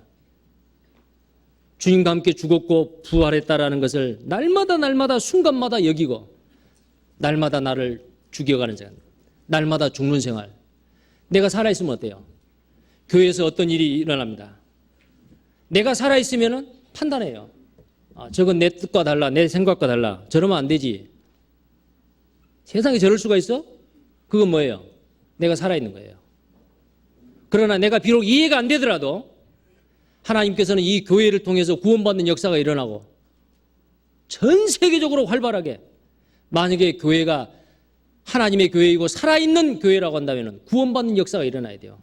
태어나는 역사가 없다면 성령의 촛대를 옮기는 겁니다. 그러나 우리를 통해서 날마다 구원받는 역사가 일어나고 있습니다. 자, 그러면 내 생각과 비록 다르더라도 하나님이 역사하고 있는 이 교회, 내가 지금은 이해가 안 되더라도 얼마 후에는 이해가 되겠지. 그것이 이해가 안 되는 것은 내 신앙 수준이 그 부분에 미치지 못해서 그렇습니다. 그렇게 생각을 해야 되는데 판단하는 거예요. 불평불만하는 거예요. 자기 생각과 맞는 사람 당을 짓는 거예요. 그런 것이 만약에 교회 가운데 있다고 하면 어떻습니까? 자기가 팔팔 살아있는 거예요. 형제를 어찌 판단하느냐 그랬죠. 형제를 판단하는데 교회를 판단하는 그런 일이 있다면 그건 더 큰 죄입니다. 주님의 몸된 교회를 판단한다. 그래서는 안 되죠. 그래서 우리는 이 몸된 교회 안에서 신앙생활을 성령 충만한 생활이라 그 말은 바로 뭐냐면은 나는 죽고 나를 통해서 주님이 사시는 겁니다. 그 유명한 말씀이 있죠. 갈라디아서 2장 20절에 내가 그리스도와 함께 십자가에 못 박혔나니 그런즉 이제는 내가 산 것이 아니요 내 안에 그리스도께서 사신 것이라. 나를 통해서 주님이 사시게 해야 됩니다. 우리는 질그릇입니다. 이 질그릇에 뭐가 들어있습니까? 보배가 들어있어요. 마리아가 300데나리온의 옥합을 가지고 와서 깼습니다. 예수님의 머리에다가 붓고 자기 머리털을 가지고 예수님의 발을 닦았습니다. 여자의 긴 머리는 여자 자기의 영광이요. 자기 영광을 주님의 발 앞에 내려놓았습니다. 이유가 없어요. 그리고 자기의 가장 소중한 것 들어부었습니다. 300데나리온, 장정의 1년 연봉입니다. 가장 비싼 거. 제자들이 그걸 보고 왜 허비하느냐? 가난한 자를 도와주면 좋겠는데 왜 허비하느냐? 아주 분을 품었다 했어요. 그러나 예수님께서는 가만두어라. 나의 장사를 위해서 준비하는 것이다. 천하의 복음이 전해지는 곳마다 이 여자가 행한 것을 기념하리라. 우리가 복음을 전하는데 세상적인 인간적인 생각으로는 그것이 낭비일 것도 같는데 어때요? 우리가 시간을 들이고 물질을 들이고 우리의 목숨까지도 들였을 때 한 영혼을 건져낼 수 있다면 그건 수지 맞는 일 아니에요? 그런 일들이 주님 오시는 그날까지 이 여자가 행한 것을 기념하리라 그랬어요. 자, 그런데 온 집안에 그 향유 냄새가 풍겼습니다. 우리는 예수 그리스도의 편지이고 예수 그리스도를 알게 하는 향기입니다. 내 속에 주님이 나를 통해서 하는 것이 아니고 내가 무엇인가 의롭고 경건하고 거룩하게 했다. 그러면은 누구를 바라보겠어요? 나를 칭찬하고 나를 인정합니다. 그럼 우쭐거릴 수 있죠? 예수님은 어디 갔어요? 내 속에 거하시는 거룩하신 예수님이 내 생애 가운데서 나타나고 세상 사람들은 내 속에 있는 예수님을 볼 수 있도록 해야 돼요. 모든 영광은 주님 앞에 돌려야 됩니다. 무슨 말을 하든지 간에 주께서 주시는 말씀을 하는 것 같이 하고 무엇을 봉사하든지 간에 하나님이 주시는 공급하시는 힘으로 하는 것 같이 하라. 구원받은 그리스도인은 자기를 나타내서는 안 됩니다. 우리를 통해서 주님이 나타나셔야 됩니다. 옥합이 깨졌을 때 향유가 부어졌고 그 향유 냄새가 온 집안을 풍겼습니다. 기드온의 300용사가 질그릇 항아리 속에 횃불을 감췄습니다. 깼습니다. 그 안에서 횃불이 나왔습니다. 나팔을 불었습니다. 미디안과 아모리 족속을 다 진멸했습니다. 300용사 그들은 칼을 쓰지 않았습니다. 항아리를 깬 겁니다. 나팔을 분 겁니다. 횃불을 돌린 거예요. 그 빛이 온 세상에 비치기 위해서는 항아리가 깨져야 돼요. 우리는 질그릇과 같은 존재들입니다. 주님 앞에 우리는 날마다 매 시마다 옥합을 깨뜨리고 항아리를 깨뜨리는 작업을 해야 돼요. 나는 죽고 주님이 나를 통해서 사셔야 됩니다. 그런데 그것이 바로 홍해바다예요. 홍해바다. 나는 함께 죽었다. 세례라는 게 뭐예요? 주님의 죽음 나의 죽음, 주님의 부활 나의 부활, 그것이 바로 세례의 의미예요. 함께 연합했습니다. 그런데 이스라엘 백성들은 마라에 가서 쓴물이 나오니까 막 불평불만했어요. 자, 그 문제를 해결하는 것도 바로 예수 그리스도의 십자가, 예수 그리스도의 보혈입니다. 보혈이에요. 나무를 끊어 던지니까 쓴물이 단물이 됐죠. 우리의 인생에 구원받은 그리스도인의 모든 문제를 해결할 수 있는 것은 바로 우리 가운데 거하신 주님, 내 안에 거하신 주님입니다. 죽으시고 부활하신 그 주님이요. 그 다음에 이제 엘림이라는 곳이 나오죠. 그리고 시내산에서 반석을 치니까 또 물이 나왔습니다. 반석이신 예수 그리스도께서 생수의 강이 흘러나는, 그것은 바로 성령을 나타냅니다. 하늘에서 만나가 내렸습니다. 생명의 떡입니다. 그러나 이스라엘 백성들은 광야에서 반석의 물을 마시고 만나를 먹었지만은 그들은 죽었습니다. 그들의 생명을 지탱할 수는 있었어도 그 생명 자체를 주지는 못했어요. 왜? 그림자이기 때문에. 그러나 이제 예수 그리스도, 우리의 생명이신 하늘에서 오시는 산떡이신 예수 그리스도, 부활을 승천하시고 난 다음에 우리에게 보내주신 그 성령의 역사로 말미암아 죽은 영혼이 벌떡벌떡 일어나는 생명의 역사가 우리를 통해서 일어나고 있습니다. 자, 그들은 광야에서 가데스 바네아로 갔습니다. 이제는 바로 가나안 땅을 지척에 두고 있습니다. 가나안 땅이 뭐예요? 가나안 땅에 가서 이스라엘 백성들이 칠족속을 물리치고 가는 것보다 승승장구 전쟁에서 승리하는 거예요. 가나안 땅은 바로 예수 그리스도로 말미암아 승리하는 그리스도인의 생활, 거룩하고 정결하게 사는 그리스도인의 생활, 그걸 그림자로 나타내요. 광야 생활은 뭐예요? 이 광야에서 이스라엘 백성들은 가데스 바네아에서 들어가서 이 가나안을 차지하라라고 이야기했는데, 이 가나안 지척에 두고 이스라엘 백성들은 뭐라고 얘기했습니까? 우리가 정탐꾼을 보냅시다. 보냈어요. 10명의 정탐꾼은 전부 다 부정적인 생각을 했습니다. 그들은 장대하고 우리는 메뚜기 같다. 그들은 전부 다 메뚜기 자아상을 가졌어요.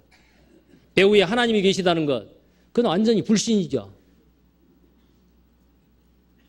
여호수아 갈렙, 아닙니다. 그들은 우리 밥입니다. 하나님이 함께 하십니다. 최소한도로 여호수아 갈렙, 모세만큼은 들어갈 수 있는 사람이었어요. 그런데 들어갈 수 있는 모세와 여호수아 갈렙도 못 들어갔습니다. 왜 그랬어요? 육신적인 생각이요. 홍해바다에 이미 매장을 한 그 죄의 세력이 날마다 죽는 생활, 자기를 쳐서 복종시키는 생활을 해야 되는데, 이스라엘 백성들은 유월절을 통해서 홍해바다를 건넜고 마라에서 쓴물이 단물이 되게 하고 엘림을 거쳐서 반석의 물을 마시고 만나를 먹었는데도, 그 하나님의 능력을 체험을 했는데도 육신에 빠져 있습니다. 육신적인 생각이요. 그 육신적인 생각은 하나님께서 전부 다 제거해야 돼요. 그것을 제거하기 위해서 광야에서 40년 동안 돌리는 겁니다. 구원받은 그리스도인, 어떤 사람은 광야의 생활, 어떤 사람은 가나안의 생활, 가나안에 갔다가 다시 광야로 돌아온 사람도 있을 거예요 아마. 승리를 하다가 또 육신에 빠진 사람도 있고 세상으로 가버린 사람도 있고. 그런데 놀라운 사실은요,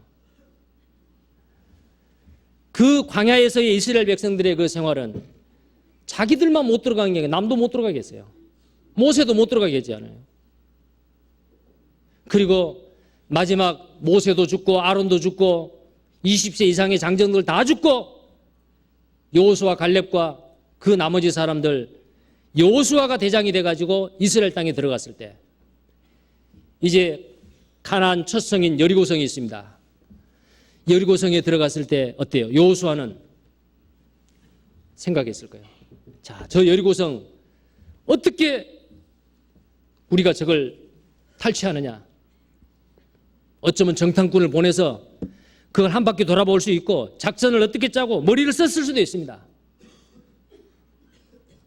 그런데 가나안 땅에 들어가서 승리할 수 있는 것은 여호수아가 용감하고 지략이 뛰어나서가 아니에요. 이스라엘 백성을 통해서 하나님이 하시고자 한 겁니다. 그게 바로 승리예요. 우리를 통해서 주님이 역사하실 수 있도록 우리는 내어드려야 됩니다. 하나님의 말씀에 절대 순종 복종하면 됩니다. 여호수아에게 군대 장관이 나타났어요. 천사가 나타났습니다. 그때 여호수아에게 천사가 나타났을 때 당신은 우리 편이요 적의 편이요? 라고 물었죠. 자, 여호수아 여기만 보겠습니다. 여호수아 5장입니다.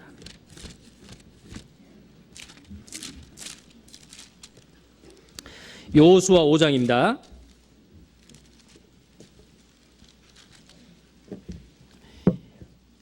5장 13절 말씀부터 보겠습니다. 제가 읽겠습니다. 여호수아가 여리고에 가까웠을 때에 눈을 들어본즉 한 사람이 칼을 빼어 손에 들고 마주섰는지라. 여호수아가 나아가서 그에게 묻되 너는 우리를 위하느냐 우리의 대적을 위하느냐. 그가 가로되 아니라 나는 여호와의 군대 장관으로 이제 왔느니라. 여호수아가 땅에 엎드려 절하고 가로되 나의 주여 종에게 무슨 말씀을 하려 하시나이까. 여호와의 군대 장관이 여호수아에게 이르되 내 발에서 신을 벗으라. 내가 선 곳은 거룩 아니라 여호수아가 그대로 행하니라. 자, 이 내용은 우리에게 아주 중요한 교훈을 해준다고 생각합니다. 여호수아는 모세의 뒤를 이어서 이스라엘의 지도자가 됐습니다. 모세에게 많은 것을 배웠습니다. 자기 경험도 있습니다. 작전을 세울 수도 있어요. 여리고성에 가까웠습니다. 요단강을 건너서. 그때에 하나님의 군대 장관이 나타난 거예요. 우리를 위함이냐 대적을 위함이냐.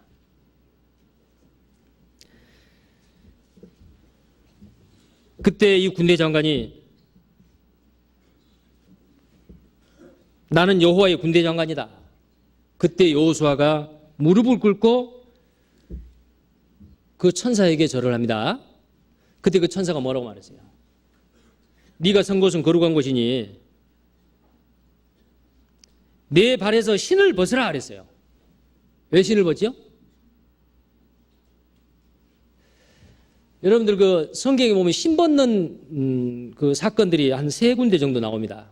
룻기에 보면은 보아스가 룻을 자기 아내로 삼기 전에 그 기업을 물을 자가 자기보다 더 가까운 룻에게 더 가까운 친척이 있었습니다. 장로들 앞에서 자, 네가 기업을 물으라. 네가 이 기업을 차지하라. 네가 만약에 차지하지 못하면은 내가 그 기업을 잇겠다고 했죠.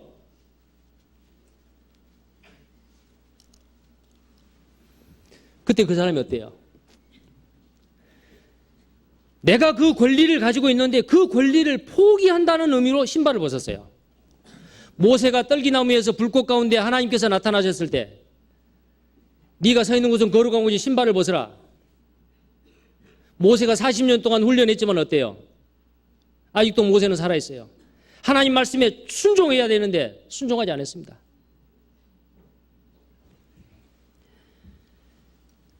여덟 번이나 거절했어요. 내 백성 이스라엘을 구하라 그러니까 나는 입이 뻣뻣합니다. 나는 말을 잘 못합니다. 물론 그것은 겸손으로 받아들일 수도 있습니다. 내가 할 수 없습니다. 할 수 없을 때 하나님은 그를 들어서 사용할 수도 있죠. 철저하게 하나님께서는 모세에게 내가 너와 함께 하리라. 너의 모든 생각과 너의 모든 힘과 너의 모든 지혜, 애굽에서 배웠던 그 모든 경륜 다 없애고 내가 너와 함께 하리라.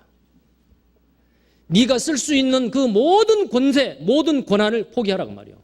신발 벗었어요. 여호수아도 마찬가지입니다. 네 시략과 네 지혜와 네 경륜과 그 모든 것 다 포기해라. 내가 이스라엘 백성을 위해서 싸우겠다. 신을 벗었어요. 완전히 권리 포기입니다. 자기 권리를 포기한 거예요. 그리고 이 모세는 네가 밟는 그 모든 곳이 바로 이스라엘 백성의 땅이 되리라. 이스라엘 백성들은 어땠습니까? 여리고성을 하루에 한 바퀴씩 돌고 일곱째 날에 7바퀴 도는 것은 얼마나 어리석은 짓이에요.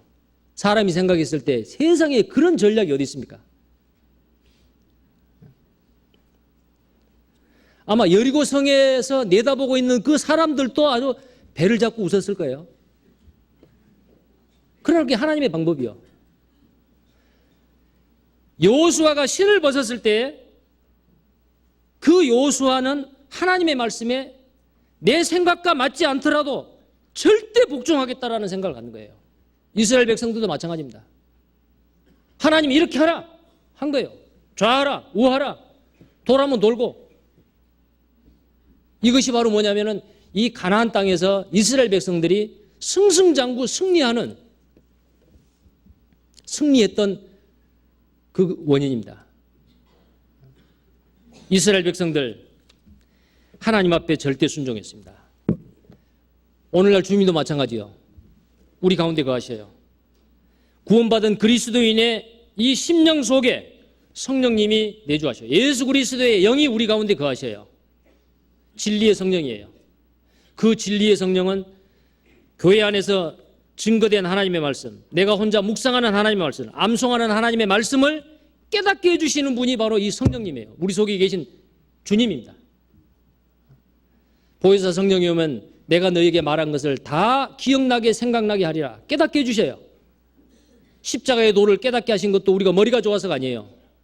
성령님이 그 깨닫게 해주셨습니다. 우리 속에 거하신 주님. 그래서 우리는 말씀을 들을 때나 말씀을 읽을 때나 암송을 할 때나 배울 때 이 말씀이 이러하다 그러면은 이유가 없습니다. 신발 벗으라면 벗어야 되고 돌아라면 돌아야 되고. 그것이 바로 뭐냐면은 성령 충만한 생활이에요. 그게 바로 가나안의 생활이에요. 이 가나안의 생활하고 광야의 생활은 전혀 다르죠. 광야에서는 어땠어요? 얼마나 불평했습니까? 그리고 얼마나 많은 사람들이 애굽을 동경했습니까? 그곳에는 파와 부추와 마늘과 수박과 고기 국물이 있었다. 맨날 먹는 음식 지겹다. 그랬을 때 그 육신적인 생각을 하나님께서 제거하고 정결케 하기 위해서 불뱀을 내가지고 그들을 심판하기도 하고. 얼마나 많은 사람들이 그 광야에서 죽었습니까? 그것은 바로 내 속에 있는 죄의 세력, 옛 성품, 육신적인 생각, 이것을 우리는 이 땅에 있는 동안에 이미 홍해에다 매장을 했는데도 그 세력이 나를 괴롭히고 있는 거예요. 어떻게 해야 됩니까? 날마다 나를 쳐서 복종시키고 날마다 죽는 생활을 해야 됩니다. 나는 날마다 죽노라. 나는 날마다 죽노라. 그래서 하나님의 말씀에 불순종하고 어떤 이유가 생기고 그것이 비록 합리적인 생각이랄지라도 내 마음속에서 아멘이 안 됐을 때는 내가 살아있구나. 나는 주님과 함께 십자가에 죽었습니다. 홍해바다에 이미 매장했습니다. 매 순간순간 예수님의 죽으심과 부활하심을 나의 죽음과 나의 부활로 인정을 해야 됩니다. 그것이 바로 날마다 죽노라예요. 그것이 바로 날마다 나를 쳐서 복종시키는 겁니다. 그것이 바로 신앙생활이에요. 그것이 바로 거룩된 생활입니다. 예수님은 제껴놓고 내가 뭔가 하려고 노력했다. 그리했을 때는 내가 해놓은 공력을 누군가가 알아주지 못하면 서운해요. 매 순간순간 주님을 인정합니다. 예, 주님. 어떻게 할까요? 말씀에 이러하다라면 절대 복종, 순종하는 겁니다. 예, 내가 이거 한 것은 주님이 내 속에서 하셨습니다. 이제는 내가 사는 것이 아니고 내 안에 그리스도께서 나를 통해서 사셨습니다. 그래서 이거 자랑할 것도 없고 누가 인정 안 해줘도 좋고 주님만 아시면 되고 나는 기쁨과 감사함으로 사랑에 도취돼서 이 일을 행한 것뿐입니다. 나는 무익한 종입니다. 자, 그런 마음을 가졌을 때 주님 앞에 가면 어때요? 우리 중에 누가 큽니까? 너희 중에 크고 자는 자는 너희를 섬기는 자가 되고 누구든지 으뜸이 되고자 하는 자는 종이 되어야 하리라. 그 생활이 바로 뭐냐면은 날마다 나를 쳐서 복종시키고 죽는 생활입니다. 그리했을 때, 내가 죽었을 때는 나를 통해서 주님이 나타나요. 그게 바로 거룩된 생활이에요. 그게 바로 온전한 생활입니다. 그래서 남은 생에 우리는 주님이 언제 오실지 알 수 없지만 주님 오시는 그날까지 나를 쳐서 복종시키고 주님이 나를 통해서 일하시는 것을 우리는 구경을 하고 그 말씀에 절대 순종하고 복종하는 그런 그리스도인이 되어야겠습니다. 다 같이 기도하겠습니다. 거룩하시고 자비로우신 우리 하나님 아버지, 우리가 하나님과 원수되어 세상에서 죄악 가운데 방황하고 있을 때 우리 주님 우리를 부르셔서 값없이 의롭다 하시고 영원한 생명과 소망을 우리에게 주셨습니다. 이제는 남은 생에 먹든지 마시든지 죽든지 살든지 무엇을 하든지 간에 주님의 영광을 위해서 살게 하시고 거룩하신 주님께서 우리를 대신해서 그 모든 죄를 다 담당하시고 죽어주시고 그 거룩하신 주님이 우리 가운데 임재하시고 내 속에 임하셔서 살기를 원하십니다. 내가 아무리 거룩된 생활, 주님을 기쁘시게 하는 생활 하려고 하더라도 정말 주님이 우리와 함께 하지 아니하시고 주님이 나를 통해서 하지 아니하시면 그것은 바로 우리의 의에 불과하고 율법에 불과하는 걸 알고 있습니다. 하나님 아버지, 우리 가운데 두루 역사하시는 하나님께서 주님의 그 거룩한 뜻을 날마다 우리를 통해서 나타내 주시고 우리 각 개인의 삶을 통해서 주님의 향기를 바라시고 주님의 영광스러운 모습을 세상 사람들한테 드러내 주시옵소서. 이스라엘 백성들이 6월절 홍해바다 광야 생활 가나안을 거쳐가는 동안 많은 육신적인 생각, 구원받고 난 이후에도 가지고 있는 그 죄의 기질, 죄의 성품, 죄의 세력들을 이기지 못하고 불평불만하고 자기 생각대로 판단했듯이 또한 우리가 이 세상에 광야와 같은 이 세상에 날마다 육신을 쳐서 복종시켜야 되는데도 내 고집과 내 생각과 내 뜻대로 주님의 영광을 가리고 있는지는 아는지 우리 자신을 말씀 가운데 비춰보게 하시고 질그릇이 깨어지고 옥합이 깨어져서 안에 있는 빛이 나오고 향유가 나오듯이 날마다 우리를 깨는 작업하게 해 주옵소서. 그래서 날마다 죽는 생활을 통해서 우리를 통해서 하나님의 영광이 나타나고 우리를 통해서 많은 사람들이 주님을 바라보고 구원받는 역사가 일어날 수 있도록 주님 도와주시고 인도해 주옵소서. 전국에 있는 주님의 몸된 교회, 또 해외의 어려운 여건 가운데서도 복음을 위해서 분투하고 있는 해외에 있는 모든 전도인들, 그리고 형제 자매님들, 어디에 있든지 간에 주님 오시는 그날 한 몸으로 주님의 신부로 그 설날을 소망하면서 우리에게 주어지는 매 순간순간을 주님의 뜻을 행하고 거룩되게 깨끗하게 정결하게 살아갈 수 있도록 주님께서 도와주시고 인도해 주시옵소서. 예수 그리스도 이름 받들어 감사하며 기도드리옵나이다. 아멘. 찬송가 399장입니다.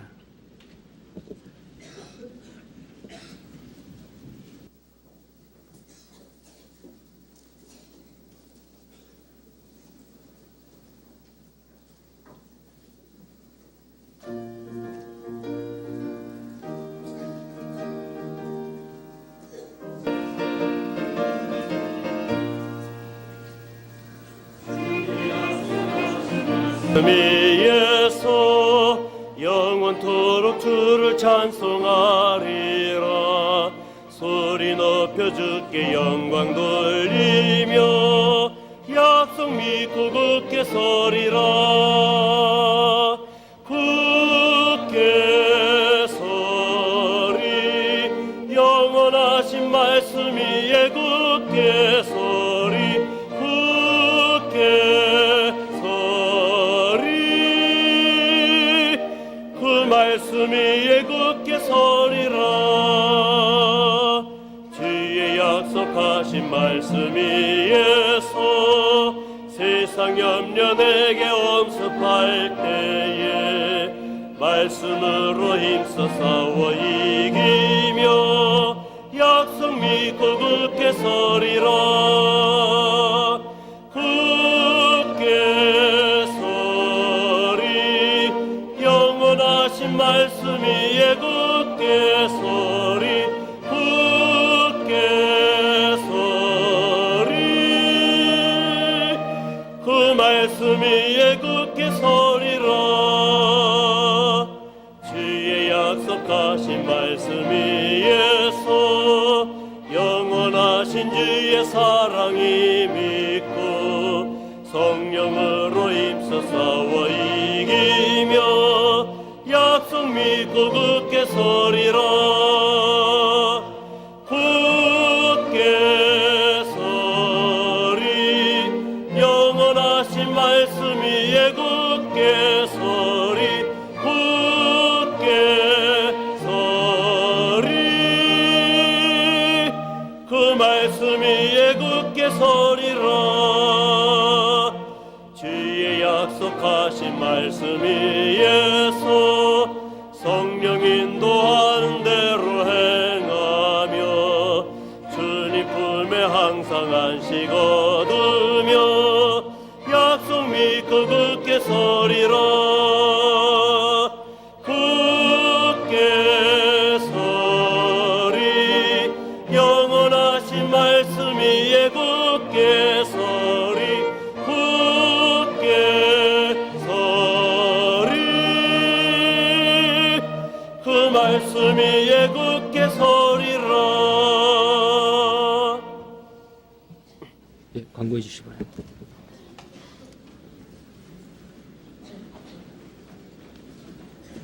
광고 말씀드리겠습니다.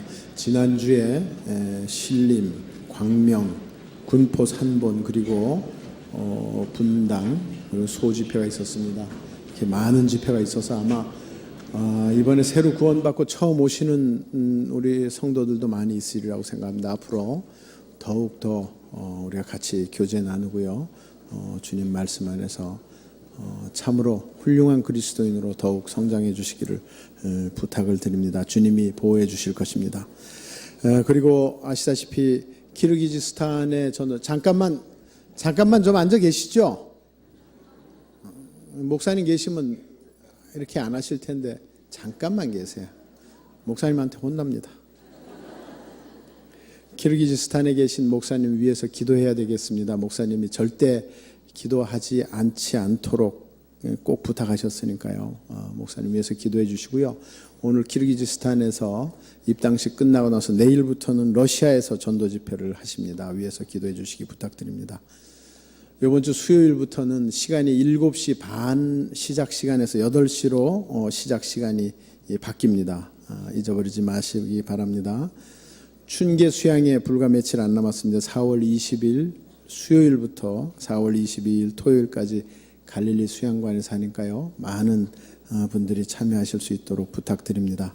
생명의 빛 원고 모집하고 있고요. 아시는 대로 춘계 바자회가 4월 24일 날인데 출품하실 분들 미리미리 출품 준비해서 전부 좋은 하루가 될 수 있도록 좀 도와주시기 바랍니다. 4월 4일 날 방배 선교회 월요 모임은 다른 행사가 많아서 취소됐습니다. 분당 전체 자매 모임은 분당 선교원에서 4월 6일 10시 반에 있는데요. 교회 소식지에는 안 나와 있습니다. 좀 빠졌습니다. 강동 413구역 구역 모임은 4월 9일 토요일 강동 선교회에서 있습니다. 교회 소식지에 없더라도 전원 참여해 주시기 바랍니다. 광고 마치겠습니다.